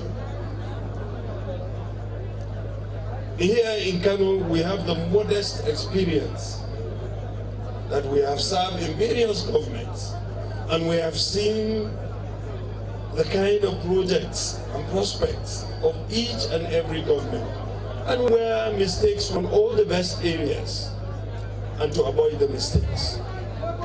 Nobody is definitely perfect, but we pray and we promise you that by God, inshallah, if we have been voted as the leaders that are going to rule this state come 2023, what is more important to us is the dedication, honesty, and sincerity, and the issue of transparency in government. Inshallah, we'll do our best. We'll try and do just. We'll try and be the best and kind of people that you think of. And inshallah, Allah will bring about the desired development in Kano State. I want you to keep praying that may Allah bring about peace in our dear state. May Allah bring about peace in our country. Without peace, there is nothing we can do. And Kano has been attested as one of the most secured states in the country at the moment. And we hope, inshallah, it will continue to be that. I pray for all of you, and I appreciate you. And I want to give you, inshallah, the more of our commitment between myself and my running mate, Honorable Murtada Sulagaro. I wish you all the best. Your Excellency. Gawuna's running mate, Murtada Sulagaro, also expressed delight at the development and called on the people to continue to support the APC for victory to be achieved in the coming polls. Your Excellency, let me, on behalf of our leader, our governor, His Excellency Dr. Abdullahi Umar Ganduji, and our party, the APC, to appreciate and thank this organization groups for mobilizing over 1 million match, which turned out to be over 3 million match for our presidential candidate and his running mate, for our gubernatorial candidate, and my humble self. Let me also, Your Excellency, appreciate and thank these groups for coming out in mass to welcome our presidential candidate, seeking for our various positions in our party. Thank you most sincerely, and we are looking forward during the election to complement the effort of our party, the APC. You can recall that during the registration exercise of our party registered over 2 million people across the state. And with my brother as a DG, Dr. Bafo Badan Agundi, who registered over 1 million people. We are hoping that of Gawuna Campaign Council, Rabi Isleman Bichi, who also addressed the support groups, urged them to work diligently to ensure victory for Tinubu, Shettima, Gawuna, and Garu, among other APC candidates. As you can see, the number of support groups in Kano supersedes any other state. We are confident that we are going to win our election before 12 noon Allah. I must confess that since the beginning of party politics in Kano, we have never witnessed momentous and very, very heartwarming rallies that have happened last week in Kano during the visit of His Excellency Senator Aswaji Bola Ahmed Tinubu. And this has given us enough courage. It has raised our vision. It has raised our hopes that we are going to win our election fairly and squarely. And we promise that we are going to deliver this vote. We have counted our votes. We have through the number of those that have registered with us in the office of the campaign council, that is the DG's office, and also the Tinubu Support Group Council here in this office. We have we looked at our figures and we have seen that we have already surpassed the vote that normally returns a candidate as the winner of any election in Kano. And here, I would also add that this year's election is different. So many people have relocated to Kano, so many people have registered in Kano. That number will definitely increase. And the mobilization has reached a stage that every house, every school, every market, everywhere people are talking about APC. And you have formidable candidates in the presidential election, that is Ahmed Bola Tinubu and Kashim Shettima. And also in Kano, we have another formidable team led by His Excellency Deputy Governor Dr. Nasir Yusuf Gawuna and his Deputy Nasir Garo. And also our candidates for senatorial seats, Baro Malia, A.A. Zaura and Kabir Ibrahim Gaya. Wherever you go, when their names are mentioned, you assume that they are not candidates for Kano but for Nigeria. Whenever there's a rally, when the name of these candidates for senatorial seats were mentioned, you find that the uproar they get is like they are senators for Nigeria.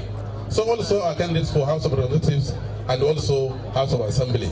We are sure this time around we will win our election fairly and squarely and within the shortest possible time. The group of supporters held a mini rally for the APC candidates.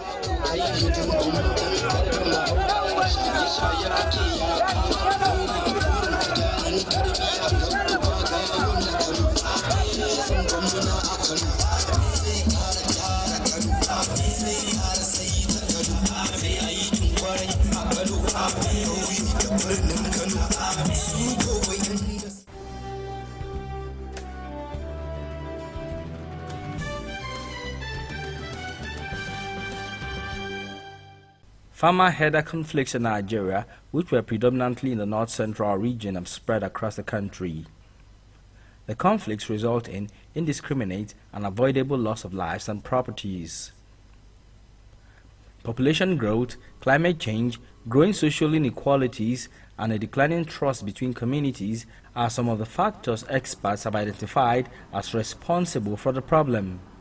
Efforts by the federal government to modernize livestock production through the introduction of cattle settlements to curtail incessant movements met stiff political resistance in parts of the country. Now, the Kano State government is making a renewed effort to chart a national course of action to resolve the problem. Drawing from the state's experience in tackling the factors responsible for the farmer-header conflict, Governor Abdullahi Ganduje has come up with a committee to bring stakeholders together to find a sustainable solution.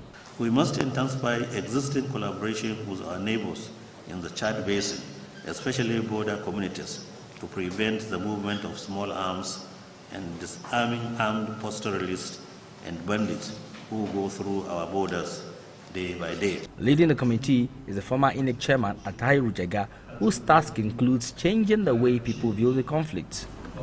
Having a national conference that can catalyze discussion and the generation of ideas and recommendations devoid of partisan politics would certainly go a long way to help us address some of these national challenges.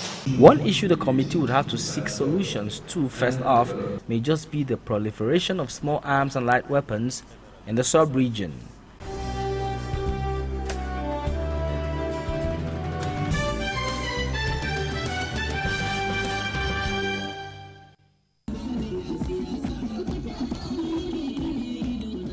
The All Progressives Congress, APC, in Kano State, northwest Nigeria, has continued to tour the 44 local government areas of the state to canvass for support and votes from the electorate for the coming general election.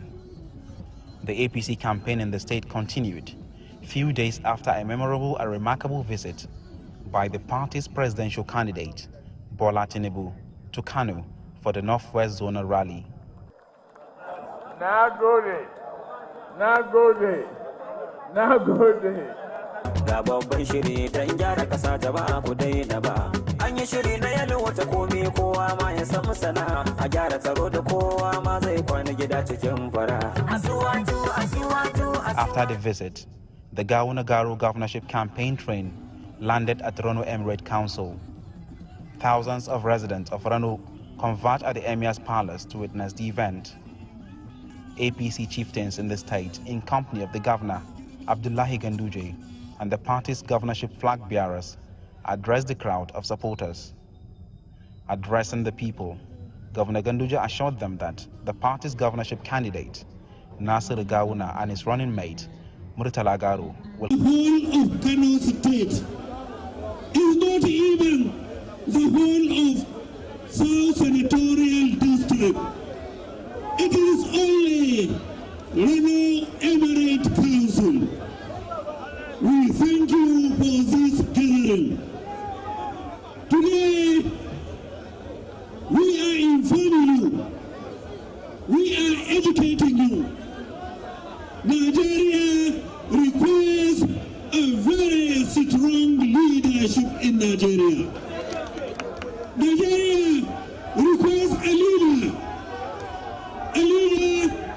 who is composed, a leader who is educated, a leader who is a symbol of unity, a leader who is tried, a leader who is tested and trusted.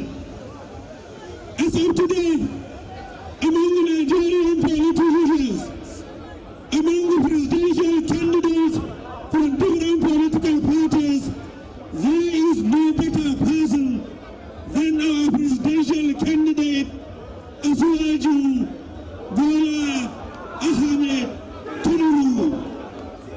We assure you, he was the governor of Lagos State for 8 years.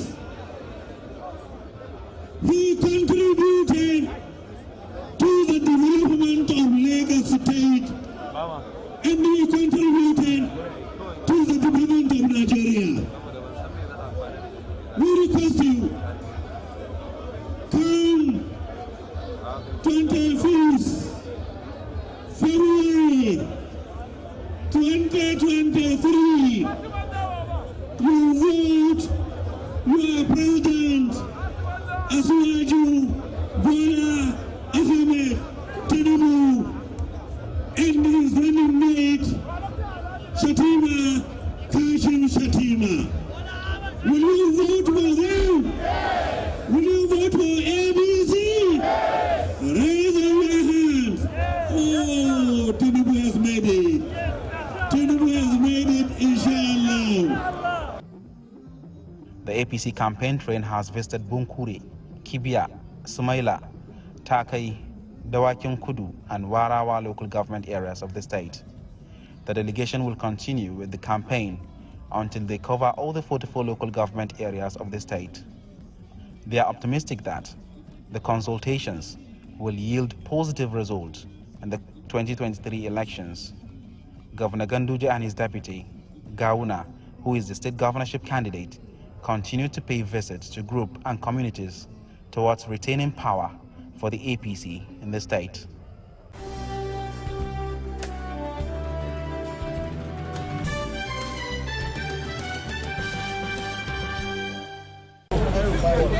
Nigerians will unveil a new future for themselves. The future will be predicated on either continuity or change, depending on the side the pendulum swings. In Kano State, the governor, Abdullahi Umar Ganduje, has explained what he, under his leadership, settled for its governorship candidate in the state, Nasiru Gawuna, after consultations. Mr. Ganduje said loyalty, continuity of projects, experience, education, acceptability, relationship, among others, singled him out among other contenders for the ticket. Governor Abdullahi Ganduje insists there is no other political party in Kano State with credentials to defeat Nasiru Gawuna, and he is confident APC will win the election.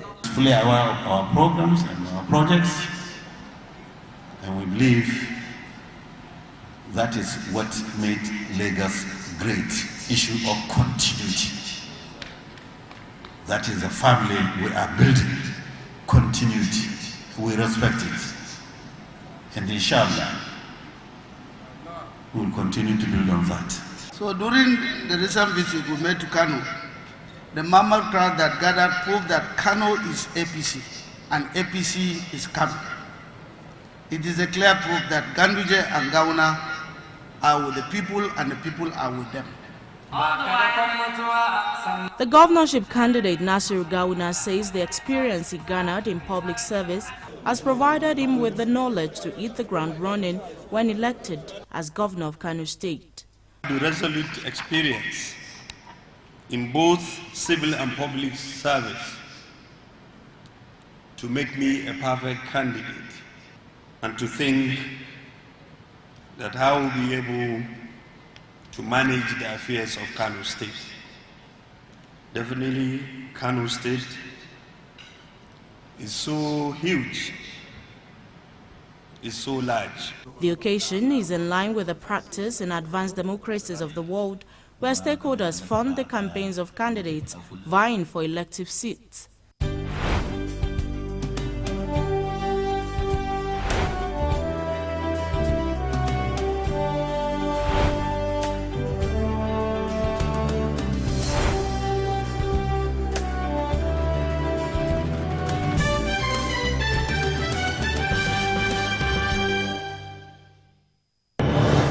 It's always a great morning on the TVC Breakfast Show. Thanks for joining us on TVC Breakfast. With the array of stories that matter and what's behind them. As you say, the first blow indicates the direction of government. Tell us what really is going on between your union and the federal government. Once it's generated, you don't use it, it's waste. We are not even sure whether we have a strategy for security. Are you saying that there was nothing wrong in that? Was he the one driving the taxi? Answer the question. Reveal your morning with all you need to know. Like yes, just mundane lyrics. Yes. How does that fit into your scheme of events or duties right now? No chief of staff, no general has the right to call a governor to order. The governor has been elected by his people. Start your day right, because this is the breakfast show that adds to your breakfast. TVC Breakfast, weekdays at 7 a.m. only on TVC News. Housing is fundamental to the physical, mental, social well-being and quality of life. In Nigeria, a large proportion of people live in slums and unplanned settlement because of their inability to own a house or rent decent accommodation. On this program, I analyze the challenges affecting the housing sector with stakeholders to provide solutions. I don't think that anybody can pretend that we're going to close the 70 million homes gap in 5 years. Each episode gives an insight into the housing plight of Nigerians. The gate man here needs a house as much as the millionaire who is driving past there needs a house. How can the housing sector be made better? Would the dream of owning a house by an average Nigerian be achieved? What strategies are the government putting in place to provide affordable and decent housing for all? Let's bring you up to speed on the happenings in the housing sector. Keep it.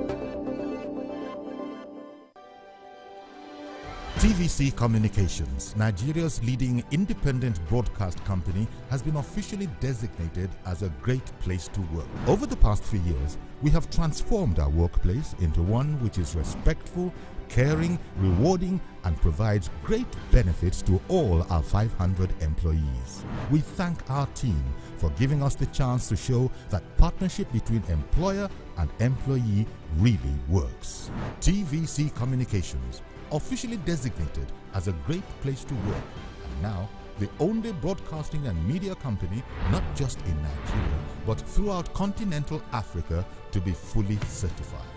TVC Communications, a great Nigerian company, a great Nigerian place to work.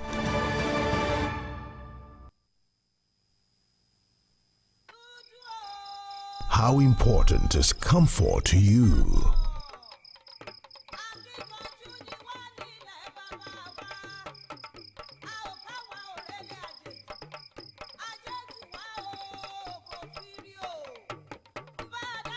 Is it as important as the day you discovered that self-love is the start of good life?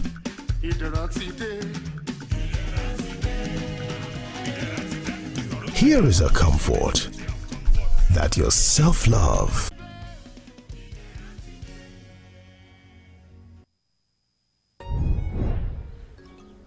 Good morning. Good morning. Why is your sun shining like this? Can't you see that Harmattan season is here? We need to protect our children from this dry weather. What about the invisible germs? Invisible germs? During Harmattan, it's not enough to only protect your skin. You also need protection from these invisible germs. To protect our families, we use Dettol. Harmattan season brings a lot of germs, but Dettol with Germ Defense gives protection from up to 100 illness-causing germs. Be Dettol sure. How important is comfort to you?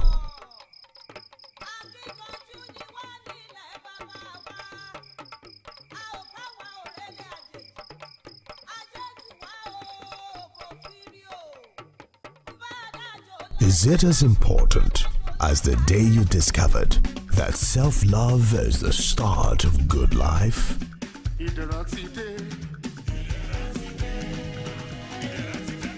Here is a comfort that your self-love, Iderade, transit into your serenity.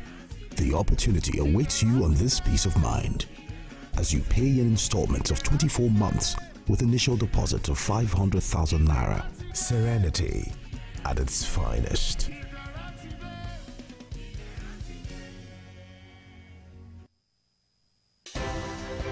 At TVC News, wherever the big news story is happening, we're geared up to break it. TVC News, first with breaking.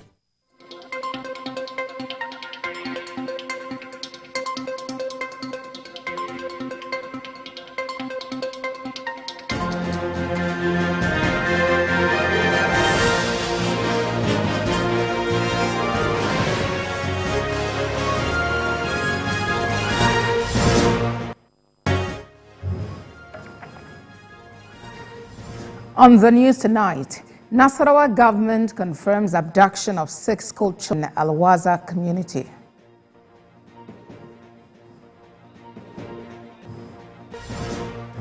Festus Keyamo filed suit at Federal High Court Abuja against Atiku Abubakar over corruption allegations. Outside Nigeria, Polish defense minister says no decision yet on sending German tanks to Ukraine.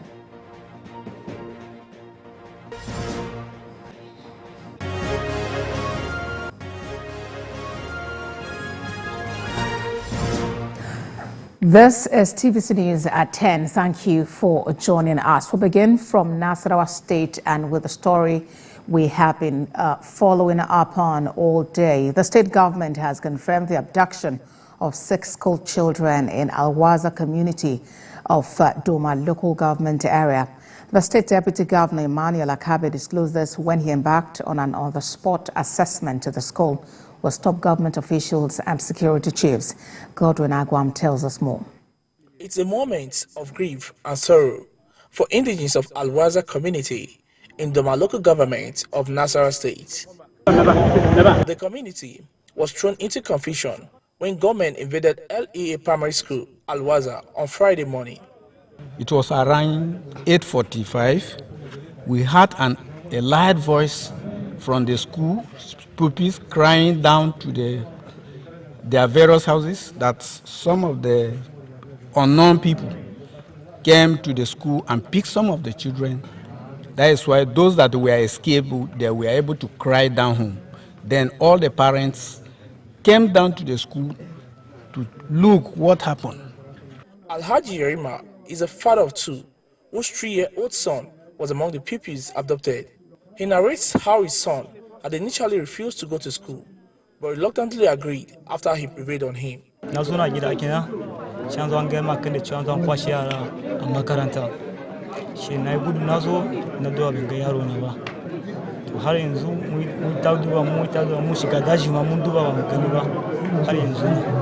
Nasarawa state government is displeased with the situation and would convene a security meeting to nip the situation in the bud. It's the first time such a thing is happening, and because all this while we've taken all the necessary precautions to make sure that our schools are protected and our schools are properly secured and guarded. But this is rather unfortunate, something at this time. But by the grace of God, these children will be getting back. Deployed our technical teams. They are kidnapping already in the bush. The member men also have been directed to block all the exit routes, and right now we're in the bush pushing the criminals. This is LEA Primary School, Alwaza, in Doma local government area of Nasarawa State. It was gathered that the adopters came in through this bush in their motorcycles, adopted the pupils, and left through the same routes. At the moment, a combined team of security forces are on the trail of the abductors. Godwin Agwam, TVC News, Alwaza. To Taraba State, where unknown gunmen have abducted 2 wives and 6 children of Sani Suleiman Duna, the traditional ruler of Mutumbil in Gassel local government area. The gunmen invaded the monarch's residence in Jalingo in the early hours of Thursday and went away with his family members. The State Police Command confirmed the incident. The police image maker in Taraba, DSP Usman Abdullahi, said efforts to rescue the abducted persons have commenced. Local vigilantes and security personnel are already on the trail of the kidnappers. We've made frantic efforts, concerted efforts, synergetic efforts, even with other security agencies. Our men have moved into the forest with the vigilante men, the hunters, and I want to give you that assurance that not far from now, with the feelers we are having especially, you will hear that they have been rescued. Hands are on deck, and we will never relent. Now to the courts. A federal high court sitting in Abuja has set aside the interim order of forfeiture issued on properties belonging to the former Deputy President of the Senate, Ike Ekweremadu. Presiding Judge Inyange Kwo, in his ruling, held that the Economic and Financial Crimes Commission concealed facts when it applied for an interim forfeiture of the 40 landed properties. Justice Ekwo said the EFCC is aware of Senator Ekweremadu's travail in the United Kingdom, but failed to make the vital information available to the court. The judge agreed with the counsel to Mr. Ekweremadu and Senior Advocate of Nigeria, Adegboyega Awomolo, that there was no way the former Deputy President of the Senate would not be able to defend his ownership of the disputed properties. Justice Ekwo had on the 4th of November last year issued the interim forfeiture order in favor of the federal government following an ex parte application brought before him by the EFCC. Counting down to the elections now, Senior Advocate of Nigeria, Festus Keyamo, has filed a writ of summons at the Federal High Court, Abuja, against the presidential candidate of the People's Democratic Party, Atiku Abubakar, over corruption allegations. Mr. Keyamo, who is also spokesperson for the All Progressives Congress Presidential Campaign Council, is asking the court to compel the Code of Conduct Bureau, the ICPC and the EFCC invite and/or arrest and other account of 2 undisclosed companies. In a statement of claim, Mr. Keyamo alleged that a whistleblower, Michael Achumugo, was privy to this information and has gone public with the claims. Some of its content include how the said accounts were allegedly used as special purpose vehicles to secretly divert and misappropriate public funds between 1999 and 2007, when Mr. Abubakar served as Vice President of Nigeria. Mr. Keyamo says he has obtained the certified true copy of the said affidavit, which he hopes will be relied upon in the suit. The Supreme Court has affirmed former Akwa Ibom State Governor Godwin Akpabio as the senatorial candidate of the All Progressives Congress for Akwa Ibom North Senatorial District. The Apex Court, in its judgment, held that the issue of nomination of a candidate for election is the responsibility of a political party, which is not justiciable. Judiciary correspondent Celestina Naira has more. The All Progressives Congress, APC, had challenged the decision of the Court of Appeal Abuja, which nullified the nomination of Godwin Akpabio as its candidate for Akwa Ibom North Senatorial District. In Akpabio's place, the appellate court had on 14th November 2022 ordered INEC to recognize Udom Ekpodom, a retired Deputy Inspector General of Police, as the authentic candidate for the party. Mr. Akpabio then approached the Supreme Court. Delivering its judgment, the Supreme Court held by the Federal High Court and the Court of Appeal were wrong to have assumed jurisdiction in this suit because the issue of candidate nomination lies squarely with the political parties. Justice Ibrahim Sulaiwa of the Apex Court upheld the judgment of the Federal High Court in Abuja, which in September 2022 granted verdict in favor of the former Minister of Niger Delta Affairs. That a political party has the sole duty of conducting their primaries, especially the National Working Committee of the party, and not a state chapter. This is what has happened. And for us, I think it's a victory for democracy because we don't have sole candidacy in our system. You must contest an election through the platform of a political party. I don't expect anything less than what we've heard today. But as a party man, I simply want to say, in today's judgment, there is no victor, there is no vanquish. The party remains a family in Akwa Ibom State. Yes, everybody has the constitutional right to test the court. But today, the highest court of the land has settled all the crises. It is time to put all issues aside and secure victory for the party.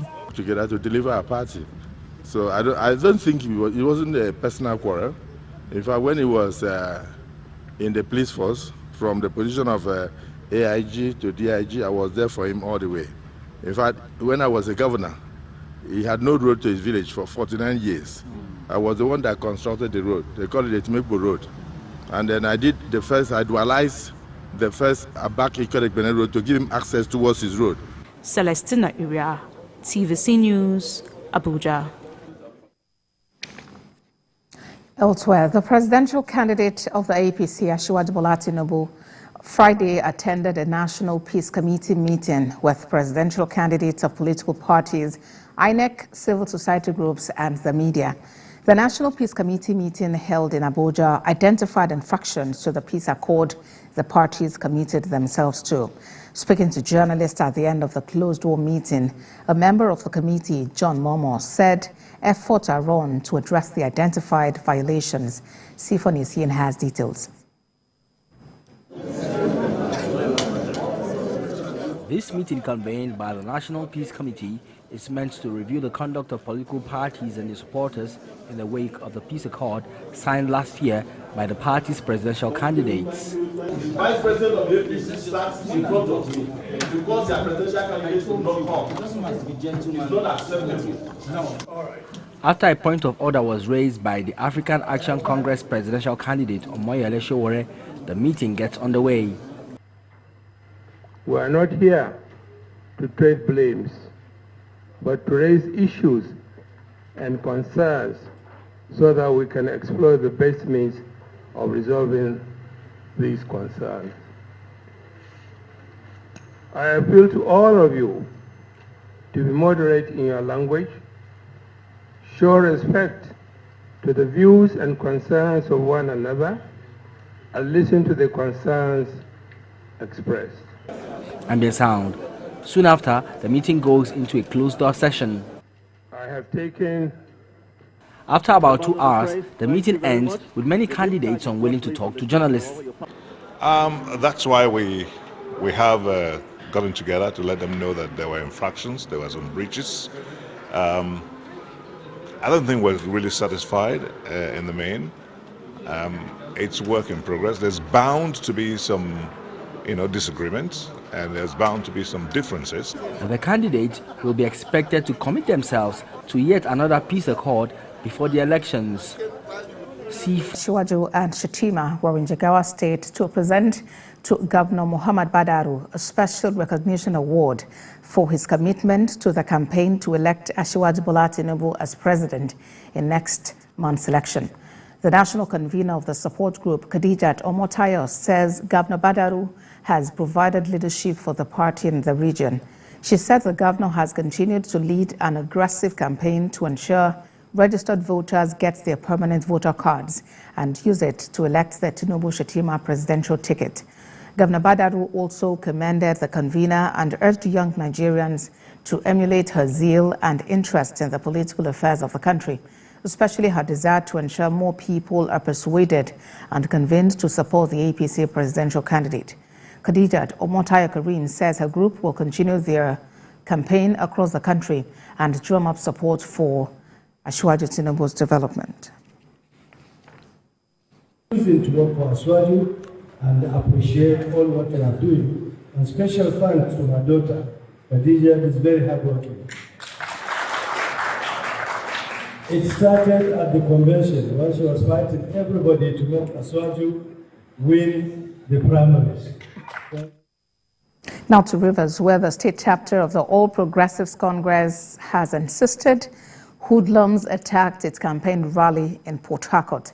This is despite a counter report by the police that the event held successfully after a minor disagreement. Senior reporter Uche Okoro has details. It is normal to see politicians take on each other when their interests clash, but it is unusual to find them engaging in a war of words with security agencies.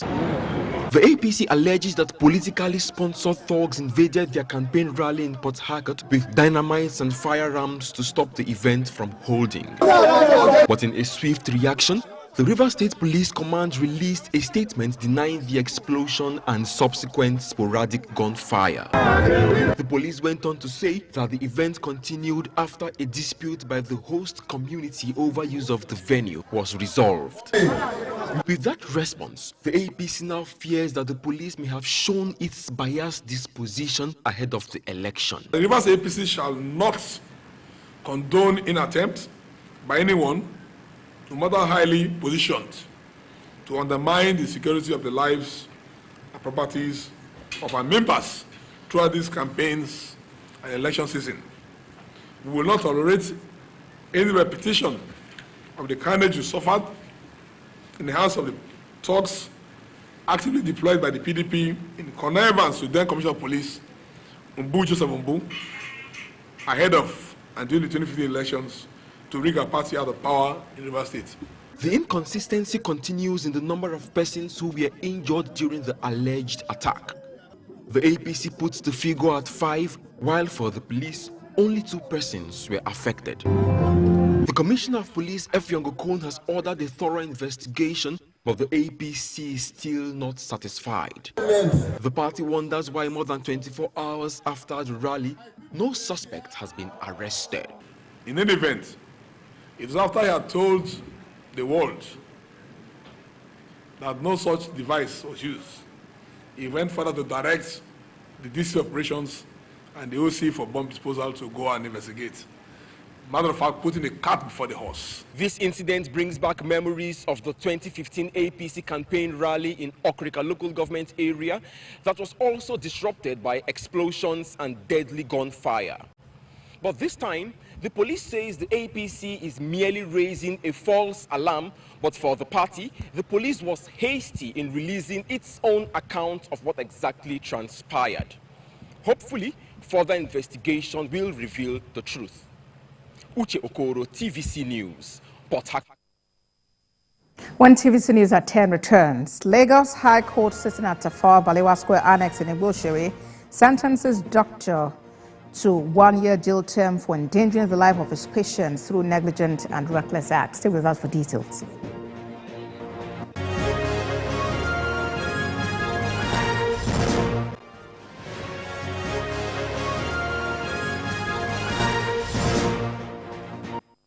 Walks into our university that has the right attitude, the commitment, the burning Nigeria. We strive to mold our students into the best versions of themselves from the moment they walk into our campus to the day they graduate.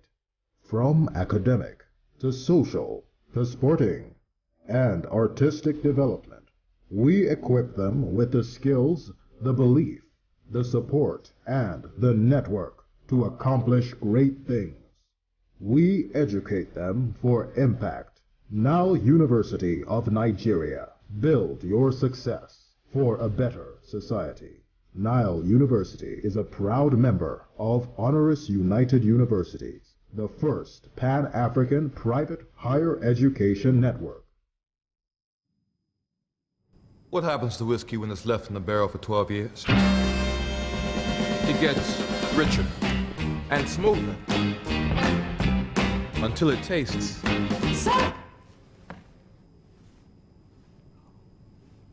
damn good. Where's Glory? Excuse me, ma'am. Hello? Where Glow now? I dare you. Glow, don't go village. Tell all our customer. Everybody pay attention.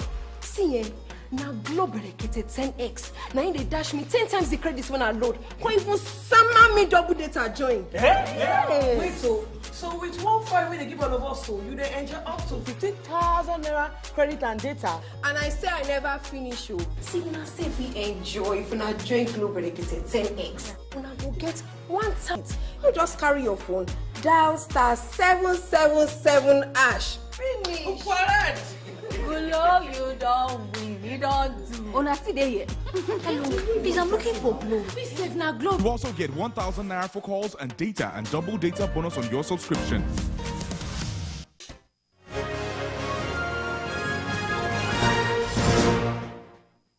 This is TVC News at 10, and here is a reminder of our top stories. Nasarawa government confirms abduction of 6 school children in Alwaza community.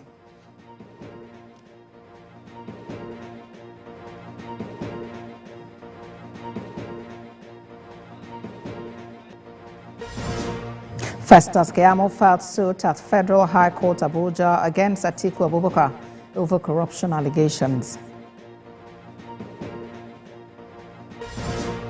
Ahead from outside Nigeria, Polish defense minister says no decision yet on sending German tanks to Ukraine.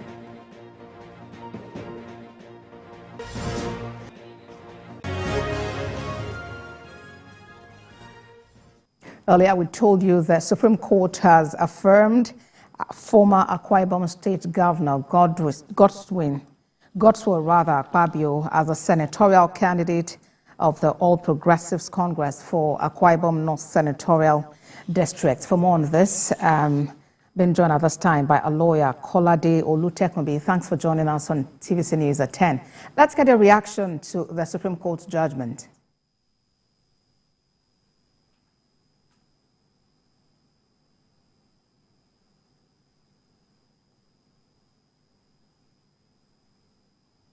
Well, no. Well, I don't know whether you can hear me well. Judgment on Senator Akpabio's victory at the Supreme Court. Yes, please. Yes, well, that's the finality of all litigation. Once a case gets to the Supreme Court and the Supreme Court has given a verdict, that is the finality of that case, which means that that case can no longer be litigated in any other court. In any event, the matter at the Supreme Court, you know, as far as I'm concerned, is a sound judgment because the court has given a clarity as to the status of the party, especially when it comes to conduct of primaries. The primaries are the primary response to do with INEC involvement with the primary of that North Senatorial District, Northwest Senatorial District of Akwa Ibom. Now, if you look at that matter, what actually happened was that a primary was conducted sometimes in May, producing a candidate. And then another primary was conducted in June, producing Godwin Akpabio. And then INEC had refused to recognize Godwin Akpabio. And even after the direction from the Federal High Court, they went on appeal and the Court of Appeal set aside that judgment of the Federal High Court. But the Supreme Court has said now that party primary is a domestic affairs of the political party. Indeed, Mr. Olutekunbi, may I come in here, please? Let's take it a bit further. Where would we say the lower court erred? Comparing this with other cases like the one involving Governor Dave Umahi of Ebonyi State and the Senate President Ahmed Lawan. You see, each case has its own peculiar facts. All cases have different facts. And it is the fact that is presented at the court that actually determine the cases. Yes, the ratio of each case is similar as they made at that case. There is a candidate that marries, and the candidate involved, and so that case is different. This is a case where primary was also conducted, and the primary produced Godwin Akpabio. There was a primary on the 9th of June, if I'm correct, that produced Godwin Akpabio. All right. So this is a different scenario. This one has to do with a party trying to prevail on another candidate that has a match to their own primaries to ask him to step down for another candidate. Indeed, Mr. Olutekunbi. Okay, I get that point. Finally, just before we let you go, let's talk about the arrangements that INEC has made for people to collect their PVCs, and head to the polls. As it is now, it just appears that INEC and the court have a way of deterring available to these individuals to actually campaign for the polls. Yeah, you're absolutely right. The timing is wrong. Everything is wrong. You see, I personally have not been able to collect my PVC. And I recall I registered in August last year. And as I speak with you, I have not been able to collect my PVC. So I don't know what INEC is doing about giving people their PVC. I don't think it should be a big deal. If somebody has been captured to register for an election, and you have taken all the data that you require from that person, it's only fair that collection of PVC should be very, very smooth. All right, and in the case of so confusing. All right, now. Okay, Mr. Olutekunbi, in the case of Mr. asked about. Recall that it's not the parties are the one on the bylaws. It is not the candidate. All right. It's a great way to end the conversation. It's the party that is on the bylaws. So whether Akpabio is available to campaign or not, I don't think it will be an issue because the party are on the bylaws. So definitely the APC is on the bylaws, and I'm sure the other candidates in a good sportsmanship battle. It's been great talking to you tonight, Mr. Olutekunbi. That's the much we'll be able to take. Thank you for talking to us on TVC News at 10. Well, let's move on now. The APC vice presidential candidate Kashim Shettima has visited the emirs of Yauri and Zuru in Kebbi State ahead of the general election. Senator Shettima, who received the blessings of the monarchs, promised that the Tinubu-Shettima administration will prioritize security, infrastructure, and education if elected. Olawakon has more. As the election dates draw nearer, the presidential and vice presidential candidates of the APC have not rested in their efforts to disseminate their message of renewed hope across the country. The vice presidential candidate, Senator Kashim Shettima, is in Kebbi State to visit the emirs of Yauri and Zuru. His first port of call is Yauri community, one of the historical emirates in northern Nigeria. The Emir of Yauri, Muhammad Zayanu Abdullahi, who warmly received Senator Kashim Shettima into his palace, gave him his blessings after their conversations in Hausa. The APC vice presidential candidate also received gifts from the traditional ruler. From there, the former governor of Borno State proceeded to Zuru. He was received at the palace of the Emir of Zuru, Muhammad Sani Sami. Senator Kashim assured the Emir that security and road infrastructure will be taken seriously across the country, most especially in Zuru and neighboring communities. But to be fair to the government, in the past couple of weeks and months, strenuous efforts were made to degrade the banditry and rural kidnapping. It hasn't been eliminated, but they have been substantially degraded, and inshallah will expedite action to restore full peace once we assume the mantle of leadership. He also touched on the plans to improve the educational standard of the country if the Tinubu Shettima ticket is elected. It's in our enlightened self-interest to invest in the education of the youth. And inshallah, we'll do whatever it takes to build schools, equip those schools, upgrade them to a status where our kids can bring from the Western Spring.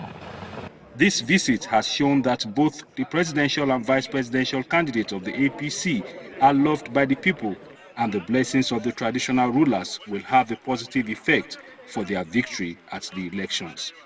Ola Awakon, TVC News, Kebbi.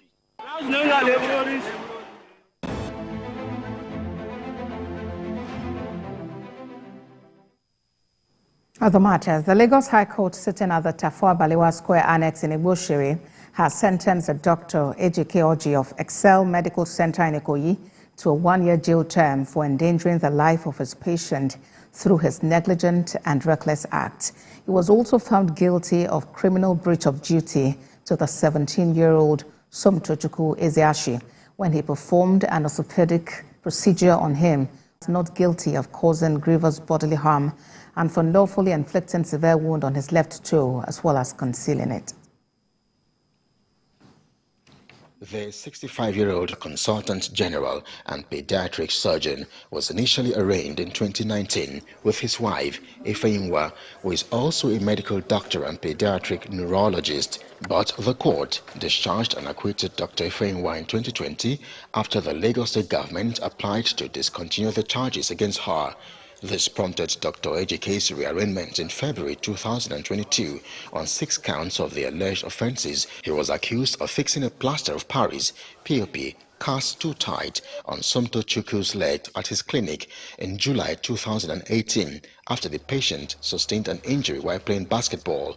The procedure, it was argued, was to have been done by an orthopedic specialist, but was said to have been recklessly administered on the minor from his upper thigh to his toes. The defense had argued that the case was an emergency which required urgent attention and that the cast was applied on the left leg in a bid to protect it and to prevent further danger. But the court, in her judgment, found that the actions of the defendant in asking the police officer and coach who brought in the patient to pull Somtochukwu's leg so he could massage it was reckless, as they were not medical personnel. The defendant was also found to have erred when he performed the cast before the patient had done an X-ray to ascertain the extent of the injury and what treatment would be required. The POP was also done too tight, prompted the patient to complain of excruciating pain afterwards, which wasn't immediately removed. It was also found that the procedure was done without the required written and informed consent of the minor's mother. And since then, the patient, who is now 21 years old, has had 12 surgeries and 135 stitches on his left leg and is still currently receiving treatment in the United States. After the conviction, Defense Counsel Ajibola Ariba, who is also a respectable member of society, but the Director of Public Prosecutions told the court to exercise the full weight of the law by imposing the maximum 2-year jail term for each of the offences, adding that it would deter others as the victim is permanently disabled as a result of the misconduct. And so, Justice Akintoye imposed a 1-year term for each of the 4 counts and ordered that the jail terms run concurrently. Next is business news with Tolulokbo Gunjabi.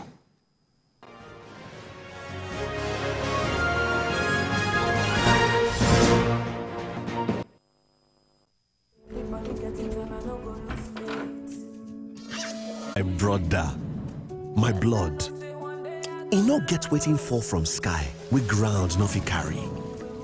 We have been through a lot, and we still stand strong. If you remember, together we overcame monsters, battled the darkness, and even survived loss. But we became unbreakable, unstoppable. So guy, shake off the bad vibe.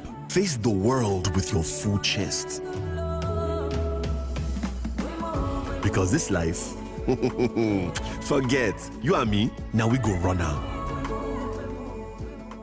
Our country one better, Nigeria one better. Who go do one for us?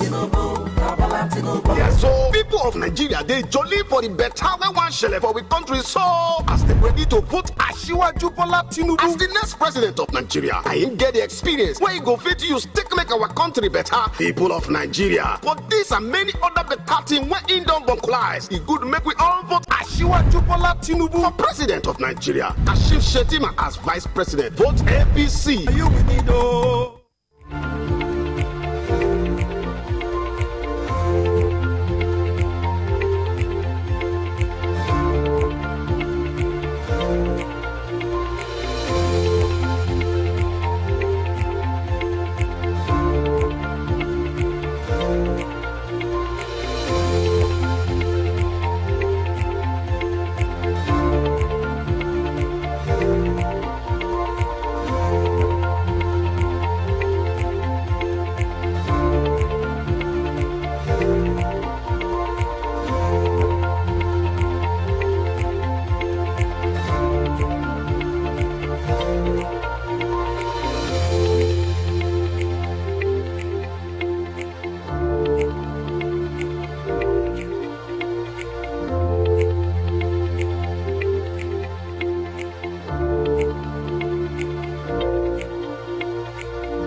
Well, let's talk some business. The federal government has generated 14.59 billion naira from issuing mining licenses and accreditations between 2018 and 2022. The Director General of the Nigerian Mining Cadastre Office, Mr. Obadiankom, disclosed this at the State House ministerial briefing in Abuja. In 2018, 2019, 2020, the agency generated 1.55 billion naira, 2.38 billion naira, and 2.57 billion naira, respectively. However, in 2021, its revenue surged to 4.3 billion naira and dropped to 3.79 billion naira in 2022. Mr. Nkom explained that revenue fell in 2022 due to the latest digital upgrades on its license processing platform, impeding revenue inflow as activities were suspended temporarily. The Central Bank of Nigeria has insisted that the January 31st deadline for the retirement of old Naira notes will not be extended. The Ilorin branch controller of CBN, Mr. Najimu Lamidi, reaffirmed this while speaking to journalists in Ilorin during a sensitization visit to the palace of the Emir of Ilorin, Dr. Ibrahim Zulu Gambari. That was the first port of call for the CBN officials, and the Emir commended them for embarking on such enlightenment campaign. The team also visited some major markets in Ilorin, where they intimated market men and women on the advantages of the newly redesigned 200, 500 and 1,000 Naira notes. The branch controller advised Nigerians to go to the nearest banks or consult bank agents in their area for the exchange of their old Naira notes. Many people around here, Kwara State, to know about this new currency, to make sure that they accept it, they use it, and to make sure that those that have this old currency at home, that is 200 Naira, 500 Naira and 1,000, they take it to their bank on time, because CBN will not extend the date, the deadline of 31st of January. So by that time, we expect everybody to take their money, the money they have at home, to take it to their various banks for deposit. Away from that, the Federal Competitions and Consumer Protection Commission have taken a domestication. The domestication of this is that the medical center has ratified the bill's provisions and would now discharge its duties in alignment with the item. Now, this is geared towards ensuring that interests of patients who utilize the center's facilities are given top priority. Lara Folayo has the report.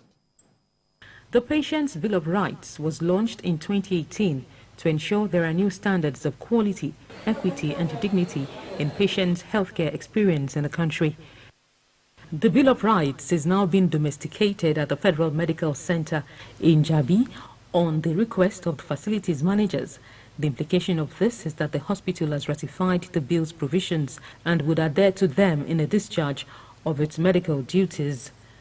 I am truly inspired that the Federal Medical Center will publicly adopt, sign up, and display domesticating.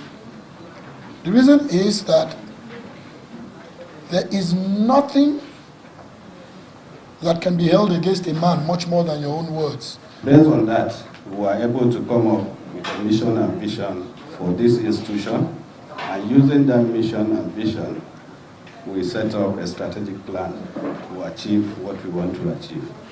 The Patients' Bill of Rights is seen as a bill of integrity that links the right to life and minimum standards of healthcare which all Nigerians deserve. The exercise here is expected to drive this mandate at this Federal Medical Center. And it's good that we, as a consumer protection regulator, and I, as someone who's extremely particular about medicine, patient care, facilities, and all of that, when I can say that what our country needs is scaling up what you're doing here. If a patient can come here and then we fail to discharge our duties, then it means we have failed. The federal government is doing its best to support us, and I can tell you that for the past 3 or 4 years, the capital budgets for federal tertiary health institutions have been released 100%. The Patients' Bill of Rights is focused on issues including access to patient-related information, fee-related information, confidentiality, quality care, access to emergency care, patient's dignity, visitation, patient's refusal of care, interruption of service by provider, and complaints generally. Lara Folayo, TVC News, Abuja. Well, despite the rise in cost of living, Africa's GDP growth is expected to hit 4% in 2023, higher than projected world averages of 2.7 and 3.2% respectively. The president of the African Development Bank, Dr. Akinwumi Adesina, disclosed this at the inauguration of the maiden edition of the 2023 African Macroeconomic Performance and Outlook in Abidjan, Côte d'Ivoire. Mr. Adesina explained that in spite of the challenging external environment, Africa has demonstrated continued resilience. The AFDB president added that Africa's top 5 performing economies are expected to grow more than 5.5%, with Libya growing at 12.9% rate, followed by Niger, Senegal, Rwanda, Côte d'Ivoire, and can reclaim their position among the world's top 10 fastest growing economy. However, he urged African nations the risk.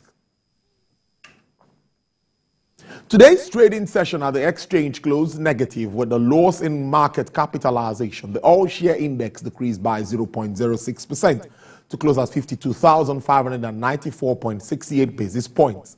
Market closed negative as Link Assurance topped the chart of losers with 9.62%, followed by Cheap ELC 7.35%, Mutual Benefit 3.23%, Dangote Sugar 2.58%, and Jais Bank 2.2%. While Abe Mortgage Bank led the gainers chart, followed by Prestige International, Energy Insurance, Cornerstone Insurance, and FTN Cocoa at the end of trading for the week. Outside our shores now, Asia's equities markets and crude oil rose today amid optimism about China's reopening following the lifting of stringent COVID-19 curbs. As markets prepare for the Lunar New Year, Hong Kong Hang Seng Index rallied 1.5% and maintained blue chips where 0.5, mainland blue chips were 0.57% firmer. Japan's Nikkei added 0.56%, helped by the yuan. South Korea Kospi gained 0.63%. Australia's benchmark edged 0.23%. Asians market rose despite a sell-off on Wall Street overnight, with the S&P 500 losing 0.76%. E-money features indicated a small bounce at the reopened Dow, gaining 0.2%. German DAX features gained 0.47%, and FTSE features rose 0.48%. Crude oil prices were set to post a second straight weekly gain today, spurred largely by brightening economic prospects for China, which should boost fuel demand in the world's second biggest economy. U.S. West Texas Intermediate crude experiences an upward price review of 0.92% to sell at $81.07 per barrel. Brent crude futures also experiences an uptick of 0.71% to sell at $86.77 per barrel. Bonny Light sells at $85.97 with a downward price review of 2.06%. And for the OPEC basket, crude oil dealers are offering $86.62 per barrel with an upward price review of 1.58%. That's business. We'll take a break. Ikechukwu will be here to bring you up to speed with happenings in the world of sports. Stay with TVC News.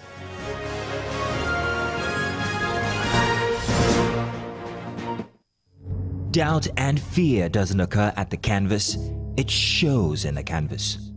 It shows the conation of raw earthen material slabbed, stroked and molded at a pace provided by the doubt and fear. Every move weigh in the struggle of one to the other, speaking.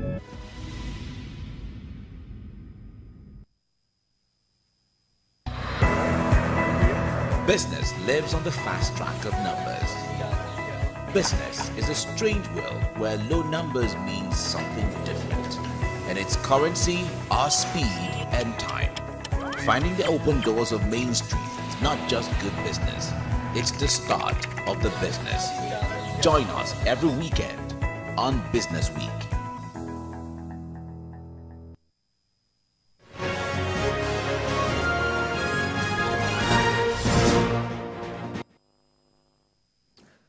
Hello and welcome to sports. We'll begin with the breaking news that Juventus have been deducted 15 points for the current season by Italian Football Court investigating its transfer dealings. With 20 games left to play in this season, Juventus were third in Serie A, 10 points adrift of leaders Napoli. The points deduction would push them down into mid-table outside the sport for European competition. The Football Court also ruled that former Juventus chairman Andrea Agnelli be banned from holding office in Italian football for 24 months. Let's turn our attention now to European football. League leaders Arsenal will entertain Manchester United at the Emirates Stadium in one of the big matches across Europe this weekend. In Italy, Super Eagles striker Victor Osimhen, who topped the goal-scoring chart, will lead the attack as Napoli play away at Salernitana. We'll have details of the game in the following. Near post flick headers, so dangerous. Chelsea lead when both sides clash at Anfield on Saturday afternoon. Chelsea, who have been hit with injuries this season, have been busy in the transfer window, unlike their last visits to. Yeah, other teams will have ups and downs and stuff like this, and you just have to be there because we didn't play our best football. In other matches, Bournemouth host Nottingham Forest, Leicester City welcome Brighton. It's Southampton up against Aston Villa.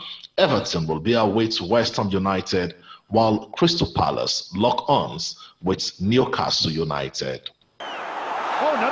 Before then, Leeds welcome Brentford. Manchester City at the Etihad Stadium will be up against Wolverhampton Wanderers, while Arsenal host Manchester United at the Emirates Stadium. As I said, we beat last time Arsenal without Casemiro. We have an idea how to do it. They are in a really good run, and I think they deserve in the position where they are now. It's a really good structure.